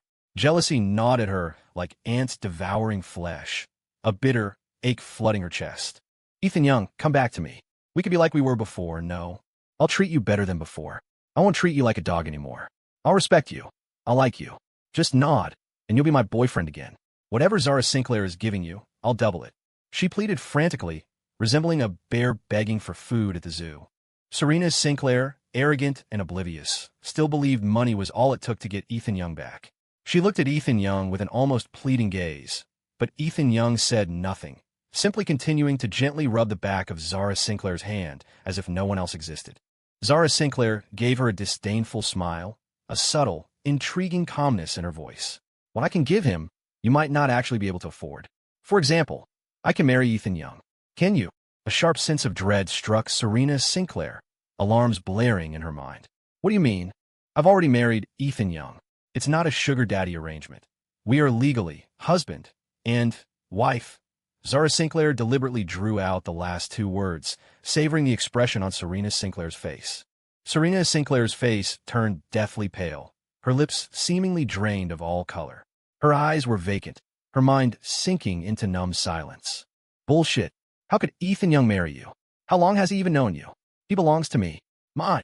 Serena Sinclair shrieked hoarsely, a surge of fury propelling her body upright. She lunged crazily towards Zara Sinclair. Seeing this, Ethan Young pulled Zara Sinclair back a step and warned, "There are security cameras here. Don't try to fake an injury." Serena Sinclair missed and fell heavily to the ground. Before she could even recover from the pain, she heard Ethan Young on the phone. "There's someone causing trouble here. Could you please come and escort her out?" "No, I don't know her. You should probably make a note in your records not to let people like this in again. It's late, and she's disturbing the peace." After a few brief sentences, Ethan Young put his arm around Zara Sinclair. "Shall we go inside? The night is young, and precious time shouldn't be wasted on people like her." "Ethan Young, don't you dare go in. Tell me, did Zara Sinclair trick you? How could you marry her? Are you two just making this up, telling me this lie to make me give up? What is there about you worth lying to? Your arrogance? Your inner ugliness?" Ethan Young lowered his gaze. "A month ago, I made myself perfectly clear. If you've forgotten, I'll repeat it. I have no feelings for you. I didn't then, I don't now, and I never will. No entanglement, no shared fate, no contact. It's that simple. As for who I marry or what I do, it has absolutely nothing to do with you. Our agreement ended long ago. I expect you to honor its terms and stop appearing before me. Your constant harassment is really demeaning." Ethan Young's expression was indifferent, his deceptively calm voice delivering the coldest words. All harm and misfortune stemmed from comparison. Serena Sinclair's heart plummeted as if an unseen force dragged her down. The better Ethan treated Zara Sinclair, the more unbalanced Serena felt. The word degraded truly fit. She felt it herself. The man before her was someone she once despised the most. 4 or 5 years, she put a collar on Ethan Young, made him kneel on the ground like her dog, called him a useless piece of trash. Yet now, she groveled before this trash, hoping he would come back to her. She stared at the tips of his shoes, her gaze slowly traveling up his legs. Ethan Young was so tall, standing before her, looking down with disdain, like a giant mountain pressing down, leaving her breathless. Clack! An iPhone landed in front of her. Serena Sinclair's attention shifted back to the ground, where she saw the photo on the iPhone screen. It was a picture of Ethan Young and Zara Sinclair. Red background, white shirts, the two pressed close together, facing the camera with happy smiles. Serena Sinclair clenched her fists, each breath feeling like fine needles coursing through her body. "Oops, how did my iPhone fall?" Zara Sinclair crouched in front of Serena, deliberately angling the screen towards her as she picked it up. Stabbing her heart once wasn't enough. She had to twist the knife. Zara met Serena's gaze, looking at her red, swollen eyes. "You can't handle just a few harsh words? Then what about the 5 years of personal insults, emotional damage, and physical violence you inflicted on Ethan Young? You're begging him to come back now. Not because you love him, but because you got dumped and suddenly remembered how good he was to you. Am I right?" Serena trembled, wanting to deny it, but her throat felt blocked. Zara wasn't finished. She reached out, ignoring Serena's hateful glare, and pinched her chin, tilting it up slightly, a forceful gesture that allowed no resistance. "Don't be so overconfident. Instead of always asking others why, maybe look for the reasons within yourself more often. Don't blame the world for your own failures." Serena glared back, her eyes bloodshot. "Zara Sinclair, you must be feeling pretty smug, huh?" Her fiancé had been so captivated by Zara that he chased her all the way to Y Country. Now, even Ethan Young, the man Serena had molded for 5 years, had fallen in love with Zara and married her. That Ethan Young, the one who had been completely obedient to her for 5 years, the one she had personally selected from hundreds, the perfect creation she had trained for so long. How could Zara Sinclair just beckon him away with a flick of her finger? It had only been a week since he left her, and Ethan had seamlessly married Zara. It made Serena feel like a complete joke. If more time had passed, a year, 2 years, maybe longer, perhaps she wouldn't be this furious. Serena suddenly remembered October 21 SD. She had asked Zachary Carter to call Ethan Young and ask what he was busy with. Ethan's answer at the time was, "Busy dating, busy getting married." She had heard it. Enraged, she'd smashed a glass, but she hadn't taken it seriously then. Just as Zachary Carter had reassured her, Ethan had just broken up with her. How could he get married so quickly? It had to be nonsense, right? Looking back now, the blind dates were real, the marriage was real. Ethan Young hadn't been lying to her. She simply hadn't believed him, thinking he was just playing hard to get. Whose fault was this outcome? Zara released her chin, readily admitting, I have such a wonderful husband, of course I'm smug. As soon as she finished speaking, Ethan Young swept her up into his arms. Zara's feet left the ground, and she quickly grabbed his shoulders, leaning into his embrace. Holding Zara, Ethan addressed Serena. What my wife said is what I wanted to say. Don't come looking for me again. You know better than anyone how that contract was signed back then. He lowered his head, his voice instinctively softening as he spoke to Zara. Let's go home. Security should be on their way. And he didn't want others to see Serena like this. Serena didn't register Ethan's words at all. Her mind was consumed by the image of him carrying Zara inside. Overwhelming panic washed over her. A man and woman alone in a room, a bag of condoms. It was obvious what would happen tonight. Serena wanted to stop them, but was in too much pain to even stand. She could only watch helplessly as Ethan carried Zara past her. Ethan Young, don't go. She tried to plead, but before the word please could leave her lips, her stomach churned. She opened her mouth and vomited, the air filling with the stench of alcohol. As she finished retching, she faintly saw streaks of blood. Her body convulsed uncontrollably, tears streaming down her face. The sound of the door closing behind her struck Serena's heart like a heavy hammer, leaving a dull, profound ache. Ignoring the filth on the ground, she crawled over and began pounding on the tightly shut door. Ethan Young, don't believe Zara Sinclair. Her voice was weak and hoarse. Do you think she's a good person? She's just like I used to be. She just wants to play with you. Maybe she only married you to get back at me. Don't trust her. Her words stopped abruptly as she heard a muffled moan from inside the apartment. Her hand, pressed against the door, seemed to feel the vibration. What were Ethan Young and Zara Sinclair doing? What were they doing right behind the door? Serena completely lost it.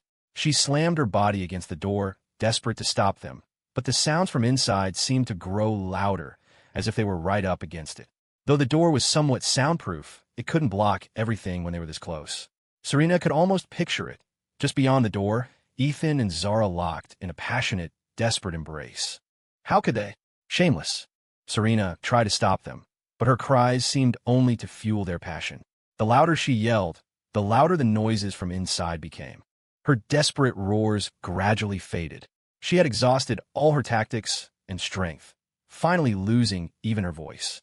She clamped her hands over her ears, trying to block out the sounds, but no matter how tightly she pressed, they echoed relentlessly around her. A person's habits don't change overnight. She truly was arrogant and oblivious. When problems arose, she always blamed others, never looking inward. No one had ever told her she was wrong, so her mistakes piled up until it was irreversible. Only then did she understand what she should have cherished, but it was too late. Serena clutched her stomach, her body slumping like a marionette with cut strings sliding down the cold wall. She stared at the hallway light, her eyes dim, her face lifeless. In less than 2 months, Serena Sinclair had fallen from the high and mighty second daughter of the Sinclair family to this state. She suddenly let out a laugh, tears streaming down her face as she did. After a while, security arrived. Serena didn't struggle anymore. With assistance, she staggered to her feet and was escorted out. It wasn't until she was safely in the car that she finally passed out,